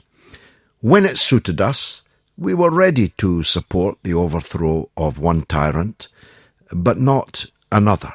And somehow the biggest tyrants of them all, Saudi Arabia, have long escaped our opprobrium. On the contrary, Theresa May has just been there. I don't know if she wore her leather trousers or not, but she certainly went there, metaphorically, to kiss the nose of the tyranny that is Saudi Arabia. The dictator of Syria in 2005 took an open carriage down the Mall with Her Majesty the Queen. That wasn't hard to organise because he and his wife were staying with Her Majesty the Queen just a decade ago. He was hailed by Tony Blair, who proposed him for an honorary knighthood. And frankly, he's a mild-mannered ophthalmologist who spent most of his life in London and who had no intention ever of becoming the president of Syria. But he had to become the president of Syria because his brother, who was lined up for the gig, was unexpectedly killed in an automobile accident. And of course, for the last 50 years nearly, your name has to be Assad to be the leader of Syria. Now, I have nothing to do with Syria. I have no relations whatsoever with the Syrian regime. They have never given me a sandwich. As a matter of fact, they owe me money for a ticket many years ago that I spent going to see them at their invitation. So I have no flag to fly for the regime in Damascus. None at all. But I am against the people that are trying to overthrow them. Not just ISIS and Al-Qaeda, whom I described earlier in the show as the worst people on the earth, and that's saying something, but the regimes that are assisting them to try and regime change Bashar al-Assad in Damascus. That's all. And I said at the beginning of the show, I say it again now. If after ISIS and Al-Qaeda are defeated in Syria, Syria does not radically reform itself, then the problems that have become so gigantic over these last 5 years will come back in another form with another name, perhaps another flag. That's all, folks. That's my point of view. Let's hear from Peter Oborne, who's been writing about this whole situation this week. He's always worth reading and always worth hearing because he's a man of independent mind. Peter Oborne, welcome to the show. Good evening, George. Tell me how you see the situation now that Syria's second most important city, Aleppo, an ancient treasure of a city that we both know, has been liberated from the Al-Qaeda, mainly, fighting forces who have either been killed or have now shipped out in buses, being evacuated to live and fight another day somewhere else. Are we reaching the end of the war in Syria, or is it just a staging post and there will be many such days still to come? No, I think we are reaching a really defining moment. It is, I think, the first step towards the end of the war. I mean, they've got to mop up other places, Idlib in the northeast, where a lot of the Al-Qaeda fighters, I think, are going. Yep. Raqqa and of course the west of Syria. But it's so important they've won back Aleppo. So they really, the majority now of the population centers and of the population of Syria actually is in the hands of the Assad regime. In fact, if you look at Syria, it's a bit misleading because it looks like he's only holding a relatively small part of his country. In fact, he's holding now the mass of the bulk of the population. Indeed. Now, what happens then to the fighters, many tens of thousands of whom are foreign fighters, assuming they emerge from the battlefield alive, they head back to their own countries, don't they? Well, I mean, it depends what happens. If there's another monster battle for Idlib, for instance, I think some of them will try and escape whence they came. I mean, in many cases, which is back through Turkey, which is going to cause real problems for Erdogan's regime there. I have no doubt that some of them will come to Europe, and others may go home. I mean, they're not going to be very welcome for the most part in the countries they came from. Quite a lot of them are British. We won't want them back here. Trained ISIS, Al-Qaeda figures, French, Belgians, Algerians. None of them are going to be welcome. That's the international, as you call them, the scum of the earth, the lowest of the low, the most evil people on the planet, who have been, with the support, it must be said, of Saudi Arabia, with the support of Qatar, with the support, actually, or the collaboration, in some ways, of Western intelligence agencies. One of the mysteries, by the way, I don't challenge the idea for the moment that Assad has been responsible for atrocities and war crimes, but it is extraordinary to me that the West, the United States, and in particular, actually, Britain, has supported Al-Qaeda, and other jihadi groups whose one intention is to destroy pluralism, tolerance in Syria and the ancient civilization of Syria, and would cut the throats of every last Christian, every last moderate Sunni Muslim, for that moment, rather than a civilization. It may have been a police state, Assad state, but it's a state where Christians, Muslims, Druze, you name it, could rub along really well together, and where the educational curriculum was totally recognizable in the Western, schools, rather than teaching people a jihadi ideology, which is what the British-backed militant groups are doing in the areas they control. I was once, at the beginning of this conflict, trapped in a lift with William Hague, who was then the Foreign Secretary. Imagine his luck. And I said this to him, William, you've been wrong before. In fact, you've been wrong most of your life, but you've never been insane before. And the policy that you are following in Syria deserves to be described as insane. First of all, if these people win and raise their black flag over Damascus in Syria, a Mediterranean country, next door, by the way, to Israel that you so strongly support, what good could possibly come of that? And if they fail, they're going to end up back here with the knives that you have given them. And they'll be looking for your throat and mine to cut. At which point the doors opened and he bolted for safety without ever giving me an answer. There is no answer, really, is there? It is a point which I don't. The Foreign Office doesn't understand, claims not to understand this. The point you've made, and I was sitting next to Alistair Burt on a panel last week, and he was Foreign Office Minister for 3 years while this started. And likewise, they see it. None of them, by the way, have ever really travelled across the world, as far as I can see. They see it as a clear battle between good and evil. They believe that the rebels in Syria are virtuous people who might well belong to the Liberal Democratic Party if they were British, right? And that Assad wakes up every morning and the only and first thought which enters his head is, how many children can I kill this morning? That is the picture which is portrayed by the British government and by a great deal of the British press, and has been from the start. It's taken a great deal of moral courage, not real courage, but to stand out against the sort of, if you try to make these points, you get very, very bitterly attacked and impugned as if somehow you're sanctioning murder yourself. You're simply making points.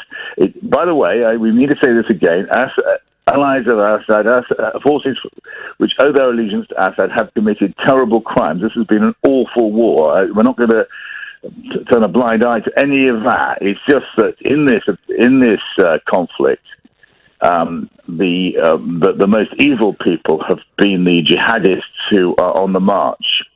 Well, and Assad. You must make this a very interesting comparison with Mosul, which is only 300 kilometers or so from Aleppo, when exactly the same thing is going on, sponsored by the West, which is a group of terrorists have taken hostage a civilian population, and the Western-backed forces are going into Mosul. It's awful. The ghastly things are happening in Mosul, but the Western press is not sort of telling us that it's all awful. They're hailing the conquering heroes of Mosul.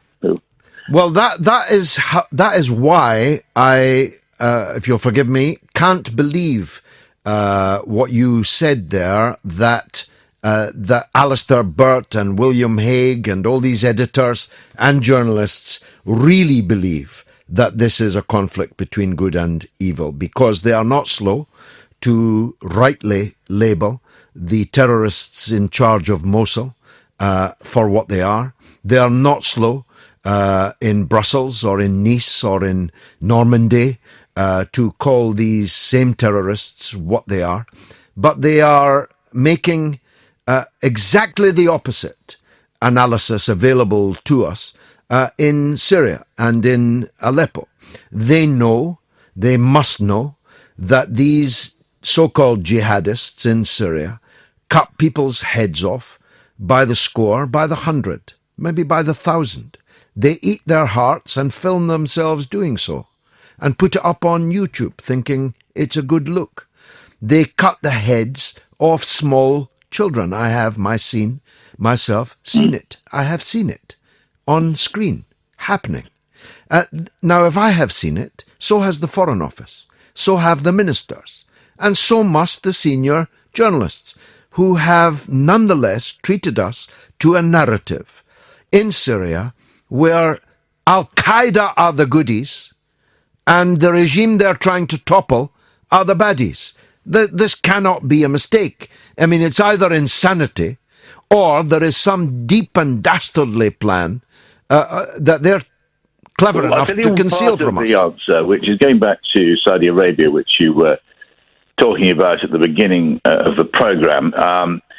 I mean, it was Saudi, King Abdullah, who sent the message to Assad that he was going to get rid of him at the very start of all of this, at the beginning of the Arab Spring. And Saudi is our ally now. And so we have, one of the reasons we have taken sides, and actually we've been much more vociferous in the States recently, which is unusual, is that we are on the side of the Saudis here. Now, But when the Saudis do the same thing as we accuse Assad of in Yemen, where I was over the summer and I saw it in my own eyes, where you have Saudi coalition bombing weddings, markets, schools, hospitals, slaughtering thousands of innocent people. This is not something which concerns us at all. In fact, we defend it. It's part of we defend these things when they happen. Some of these bombs are ours. It's not quite clear that I couldn't find any British bombs when I was there, and I looked, but but nevertheless, the point is that we are supplying. There's no question we're supplying bombs to the Saudi Air Force. I think it's very likely. I'd like to know something is true when I say it.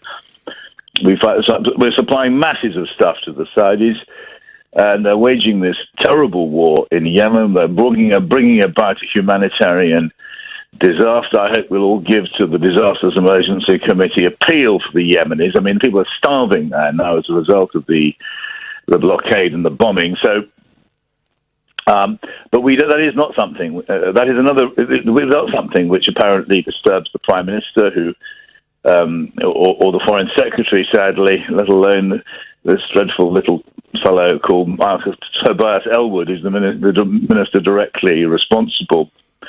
And so there's another reason to be suspicious of the moral outrage being vented by ministers and others. But the Foreign Secretary, just 12 months ago, and I have the article in front of me now, said exactly the opposite. He said in the Telegraph, your former parish, that we should be allied with Putin and Assad in defeating ISIS and Al-Qaeda in Syria.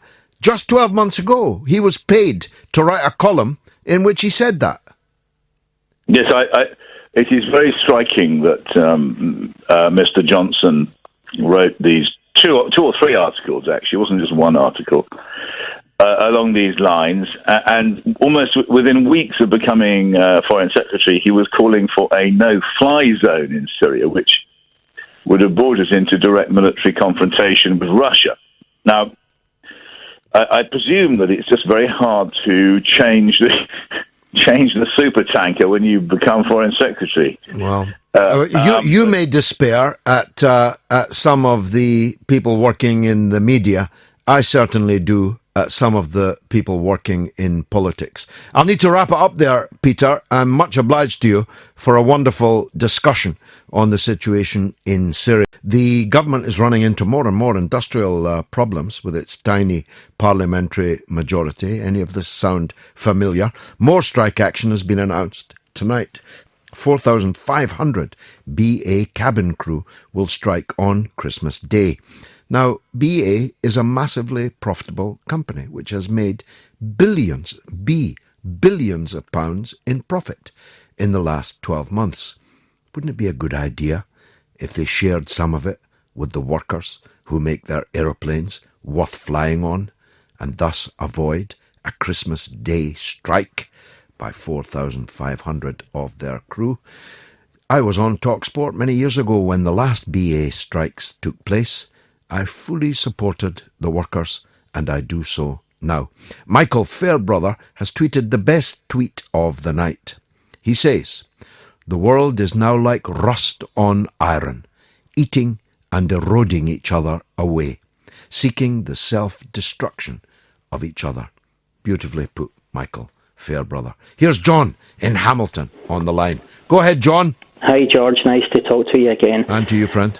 George, I was watching Channel 4 News tonight, and as usual, they led with a huge report from Aleppo and some of the people in the convoy trying to get out, and different people shouting different things. One of the guys coming out was shouting about how he would return, the war wasn't over, and the blood of the martyrs would be avenged.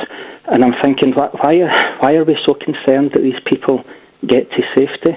Well, of course, it's not safety they're getting to.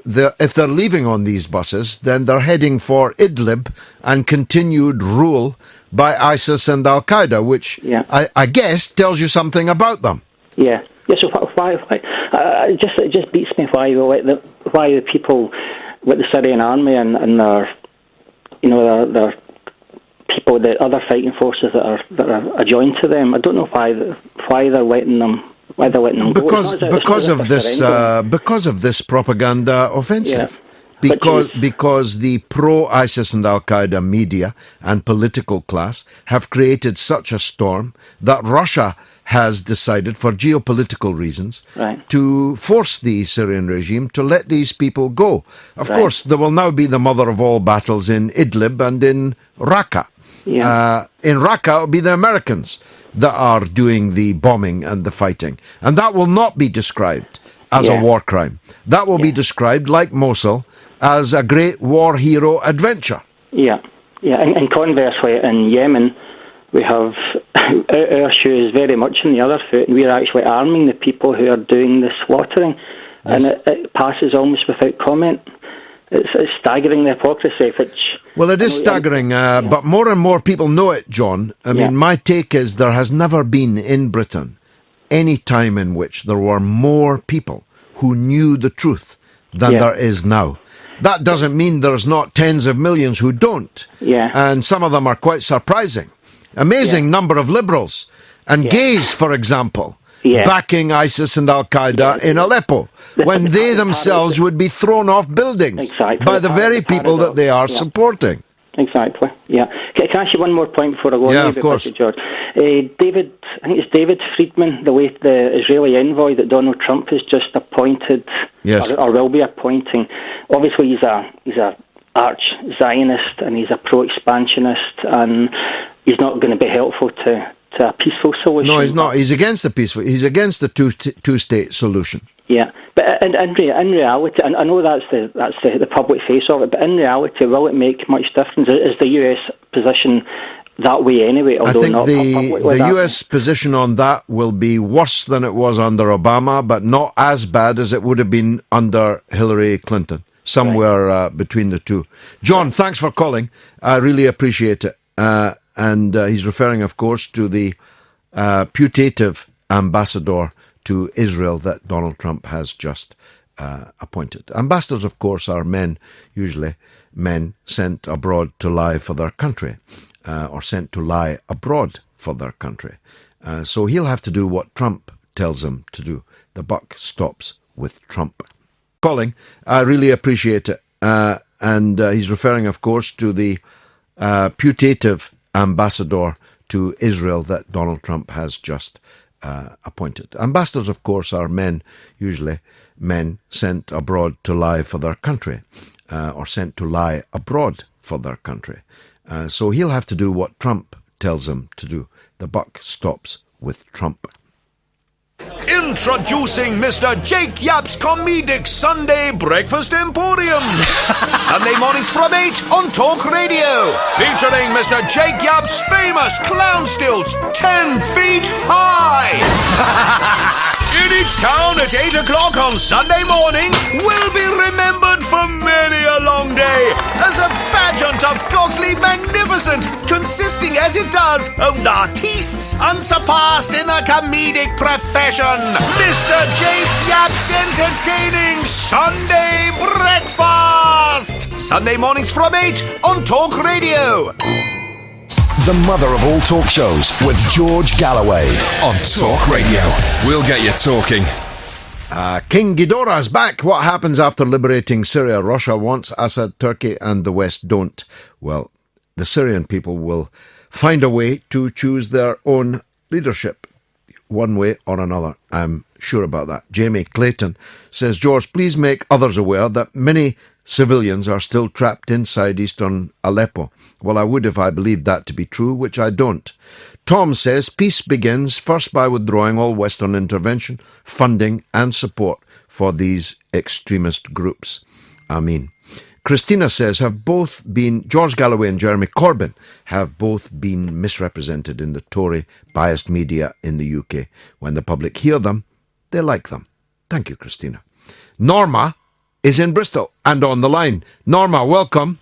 Hello. George, I'm in the middle. I'm not as eloquent as some of the speakers, but Syria. Now, when you see it on the television, with all the help that's needed in the hospitals the humanitarian aid, that it's just horrific to see.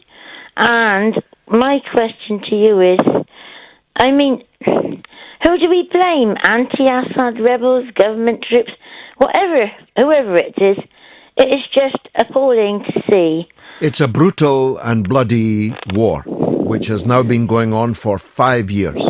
And it has been going on because Western countries and their Persian Gulf satrapies, their slaves in the Persian Gulf, have been sending money and weapons and propaganda in support of the people trying to bring about regime change in Syria. It succeeded in Iraq, and it has failed in Syria. All you need to know, Norma, is that the people that are telling you what you think you know about what's happening in Syria are the same people, exactly the same people in many cases, the same tin pot mouthpieces for our policy that told us all the lies about Iraq. You didn't believe them, I hope, over Iraq. You shouldn't believe them now over Syria. The best thing we can do is get out of Syria. Stop interfering in Syria. Stop giving money and weapons, materiel and propaganda support to ISIS and Al-Qaeda. It's not rocket science. We are told in every other theatre in the world that these people are the greatest threat that we've ever faced. So why are we giving them guns and money in Syria? Yeah, I understand that. And it is very, very difficult. But what I'm trying not to get upset because I'm quite old, really, and I've seen an awful lot. But it's just seeing these people being the blood. It's just awful to watch. Irrespective, I know the politics, and you're telling me about the politics, but it just is horrendous to see, George. Of course it's horrendous, but they chose to show you it. They don't choose to show you exactly the same thing that's happening in Mosul, in Iraq, because it's us that's doing the bombing there. It's us that's shedding the blood there. They don't choose to show you the blood that's flowing in Yemen that Peter Oborne was just talking about, because it's our friends, the worst people on the earth, Saudi Arabia, who are doing the killing there. Norma, I need to press on because of the hour. Thanks very much for calling. Rhys is in Carmarthenshire, in South Wales, wants to talk about Russia, hacking, and the Snoopers Charter. Well, we'll see how far we get. Go on, Rhys. George, thanks for having me on. Welcome. I think it's quite hypocritical what's coming out of the US and the UK press about Russia hacking along those lines, considering the stance of the NSA and GCHQ was taken on hacking. They were hacking Angela Merkel's private mobile telephone, the US. Exactly. Just 2 years ago. It's ridiculous. But it's not just Angela's, it's mine, it's yours. It's everybody who's phoned you tonight and everybody who's listening. Every single bit of information that goes through that pipeline under the sea that comes or through a satellite is being intercepted by GCHQ and NSA. And if they can't abide by the laws in their own country, they're feeding off each other. So if the Americans have to break rules, they'll go to the UK and they say, you spy on our guys, we'll spy on yours. And it goes around with the 5 eyes, and then you got the 6 eyes, 7 eyes, and 9 eyes, wherever they want to call themselves. But what's really bugged me, I mean, you've been a victim of hacking in the past, George, and what would have been interesting for you, your time up in the Senate, if they were doing this at that time, when you were facing Congress in America? Yeah. I don't think they had the capability to do it then, did they? But they had a capability. They had Tinkerbell, if you recall, the trigger words and so on. I've always worked on the assumption that the state was spying on me. After all, if they're not spying on me, who are they spying on if they're not spying on me? But I try not to do things. I try not to do things of which I'm ashamed. I do things that the revelation of which would be embarrassing, like going to the toilet to pass solid matter. That would be embarrassing if it were revealed. But it would not make me ashamed because, well, you can't be ashamed of doing that. Do you see the point I'm making? I'm ready to face their, as long as they don't misuse the information, I'm ready to face their hacking of me. But as you've just described, the entire population of this country is now under surveillance. And moreover, Rhys, the justification for that is the danger of fanatic extremism of the ISIS and Al-Qaeda variety. But we are arming and funding ISIS and Al-Qaeda in Syria. So we're shredding our own liberties at home for fear of an enemy that we are feeding in a war that's going on just 4 hours flying time from here. Well, as of this moment, I have not seen a single terrorist ploy terrorist attack that's been caught by the systems that they advocate. This system has been in place for years. It's been 6, 7, 8 years, however long it's been. What happened in Paris? These people were already in the system. It didn't foil the attack. Well, these terrorist attacks are happening all over the place. The net is cast so wide that you can't filter through the information. But I appreciate what you're saying. It kind of sounded like you were saying, if you've got nothing to hide, come and get me. I'm talking about me. Yeah. I'm a radical political figure who opposes British state policy almost across the board. So I'm assuming that they're hacking and monitoring me. And I'm not worried about that, because I have no secrets on the political level. My life is an open book. I stand openly for what I believe in. I disdain to hide my views. So I personally have no problem about them monitoring me. I have a problem with them lying about it, like telling the Parliament in the 1960s that members of Parliament will not be monitored, and then going on monitoring them through the decades since. I have a problem with them openly lying. And I also just make another caveat to what you've said. We face a real serious terrorist danger in this country, not least because we've spent decades making these people stronger in Afghanistan in the 80s and into Syria now. So I hope the intelligence services are monitoring people who constitute a clear and present danger to the public here. In fact, I would take a much more robust attitude to them. But there has to be intelligent intelligence. As you say, if you harvest a gigantic haystack, how are you going to find the needle? The bigger the haystack, the harder it is to find the needle. Precisely, it's got to be targeted in the sense of if they were aware of this chap in Paris or Belgium or whatever he was, and then he's aware, then there's a legitimate target to go after, and then whomever he speaks to, there's another legitimate target that he goes after. Well, we're on the same page. We're on the same page. It's not just that, George. It's the metadata they carry as well. Yes. I mean, every your mobile phone in your pocket is bouncing off every single beacon. But they know exactly where you are every time of the day. I'm only ever at work or at home. Rhys, you're a clever young man. I really appreciated your call. Thanks very much. Now, Janice Barnes says, the mother of all talk shows is the best show on the radio now. Vera Finlayson says, I'm thinking about the vulnerable guys with mental health issues in the prisons tonight. A very good point indeed. Here's Paul in Manchester on the rail dispute and on the prisons. Paul, welcome. Hello, George. Hi, mate. Go ahead. Yeah, just two quick ones. Health and Safety at Work Act 1974. Yes, Harold Wilson. God rest his soul. The duty of care insofar as is reasonably practical. Wouldn't employers for train drivers and also prison service staff be contravening that act because of staffing levels? Yeah, well, that's what the unions argue constantly, but they don't get a fair hearing, except on here.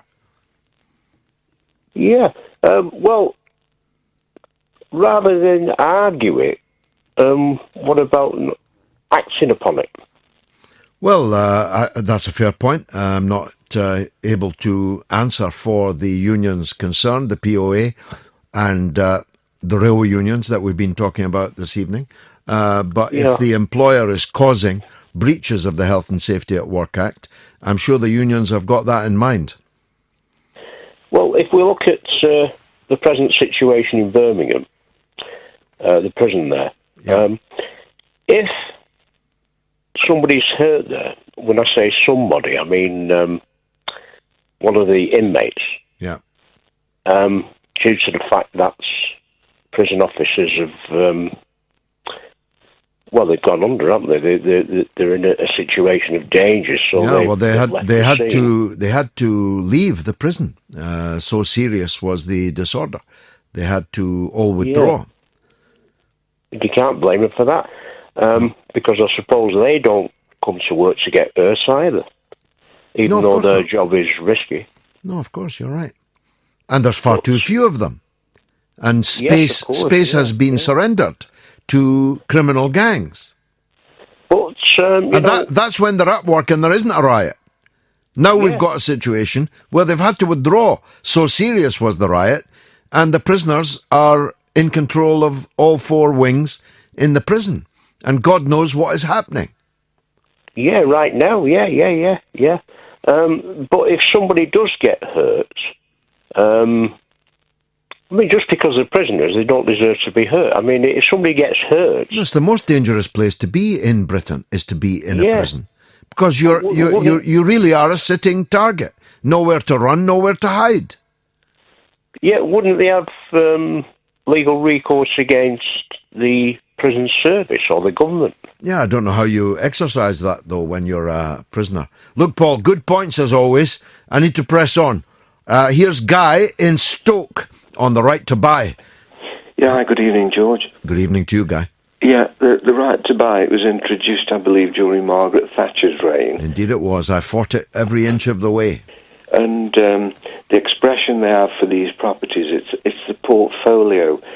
And if you consider that the best properties in the portfolios were the one which were most attractive for people to buy, and the people who were best able to buy those properties are the people who are most likely to pay the rent and be good payers and have jobs and have reasonable income and what have you. So as the council, who would be the landlord, they successfully removed from them their most profitable tenancies. So the council had a double whammy. They lost their best assets, their best income, and they were left with poorer stock, and maybe families who didn't earn as much and weren't as fortunate as those right to buy. It was grand larceny of the public purse. It was handing over public assets that the public paid for to private individuals. I understand why the private individuals did it. Who wouldn't? You were being offered at one point 50% discount. And loans to buy the property were easy to get. Of course, almost all of the best council houses quite quickly passed out of the hands of the sitting tenant and into other hands, many of whom, it now turns out, are people with multiple properties who then rent out those properties to often poor people who can't pay the rent and for whom the state now pays the rent. How's that for a double whammy? Well, absolutely. But I got the impression that it was an ideological thing. For sure it was, yeah. That it was that private ownership. That owning your house was the thing, yeah. Yes. It's a peculiarly British disease. But if you go to Paris, nobody owns the property. They're almost all tenants. What I'd like to add, George, is that if it was such an aspirational and a positive idea, why was it not pushed over into the private sector? So if you were living in a house and it was owned by a private landlord, that you got the right to buy. What a good point, Guy. I wish I'd said that, and I will. Guy in Stoke-on-Trent, thanks for that. Here's probably the last call of the night from David in Glasgow. Go ahead, David. Hello, how you doing? I want Yes. to speak about Labour. Yes. as you know, man, in 2000. Oh, it's not you again. Have you changed your name? Have you changed your name? Are you normally David? I'm always David, yes. Are you? Okay, on you go. Yeah, anyway, I want to speak about Labour in Scotland. You understand? Yeah. Obviously, we're Scottish and that. Well, in 2003, you know that Labour was elected to the Scottish Parliament. And then, obviously, we went to war with Iraq. And, of course, you got kicked out of the Labour Party. And then after that, Labour has not won an election in Scotland since. And there's probably a connection between these two things, probably, David. there could have been another connection. What I'm going to speak about is my grandfather was a Labour man, through and through. Right? Total Labour man. Right? My father, uncle and aunt were all SNP. Right? Yep. And you know Donald Dewar? Donald Dewar came, one time it was a polling station, right? And my grandfather always had a Labour sticker out in the window, right? Yeah. And obviously my father, my uncle and my aunt would be like, get that Labour sticker down, man, give us a showing up, man. And my grandfather would be like, this is a Labour house. Even though he's outvoted, I'm talking about, he's like, this is a Labour house. So obviously the voting day came, and Donald Dewar was obviously walking about the houses and all that. And obviously my father and uncles, we were already away voting. But because they were outside, they came back to the house, and obviously the Labour sticker and all that was on the window, so obviously Donald Dewar actually thought that this was a Labour house. So he's saying to my father and uncle and all that, have you went to vote yet? Hurry up and go and vote. And my father turns around and said to him, we have voted. We've all voted SNP. Because old dad's a Labour man doesn't mean we're a Labour man. So obviously this was in the 80s and 90s I'm talking about. Yep. So obviously when I became 18, I went to vote. And I said to my father, because obviously I wasn't political, I didn't know who to vote for. So I said to my father, who do I vote for? And my father was like, well, I'm an SNP man. And I said to my father, well, I'll be an SNP man. And I think that is general all over Scotland. I think it's a generation thing. I think the old school were all Labour, but now the young are going to be SNP. And in 20 years' time, when that old school Labour all die out, I think Scotland's going to be an SNP stronghold. So I don't think Labour will ever win in Scotland again. Well, maybe not. Maybe not, David. Thanks very much for that tour of the horizon in Glasgow, Garscaden, which I know well. I'd respond to it in this way. The SNP got 56 seats at the last general election. That was, I don't know, I'm guessing, something like 97% of the parliamentary seats in Scotland, 95% anyway of the parliamentary seats in Scotland. But they got that with 49% of the vote. So it's true that the SNP has massive support. 49% is a massive number, but it's not a majority. And it's my perception that we have passed peak SNP, that after so long in power and after performing so disappointingly, and having miscalculated a number of major issues like education and health, that we may have passed peak SNP. The problem is the Scottish Labour Party, the party of Keir Hardie himself, is not worthy of the name. And you mentioned Donald Dewar. I had many, many disagreements with Donald Dewar. But he was not just figuratively, but metaphorically also, a big man. He was a big leader. And I'm afraid that the Scottish Labour leaders have got smaller and smaller, in both senses, as it happens. And they're not fit to tie the shoelaces of Donald Dewar. And unless the Scottish Labour Party overturns the disastrous course on which it is set, and the disastrous leaders that it has been choosing, then the 51% who are not voting for the SNP will increasingly turn to others rather than them. And the truth is, Ruth Davidson, a Tory, imagine. I was in Parliament when there were 0 Tory MPs in Scotland. Now, the Tories are in second place in Scotland, with 25% in the public opinion polls, with Labour at 15 and falling. However, there may be some changes coming in Scotland. and I may just be a part of them. Wayne Mack for Palestine says, why would G4S want to educate and reform its prisoners when it has a revolving door generating huge profits? A very, very powerful point. Well made.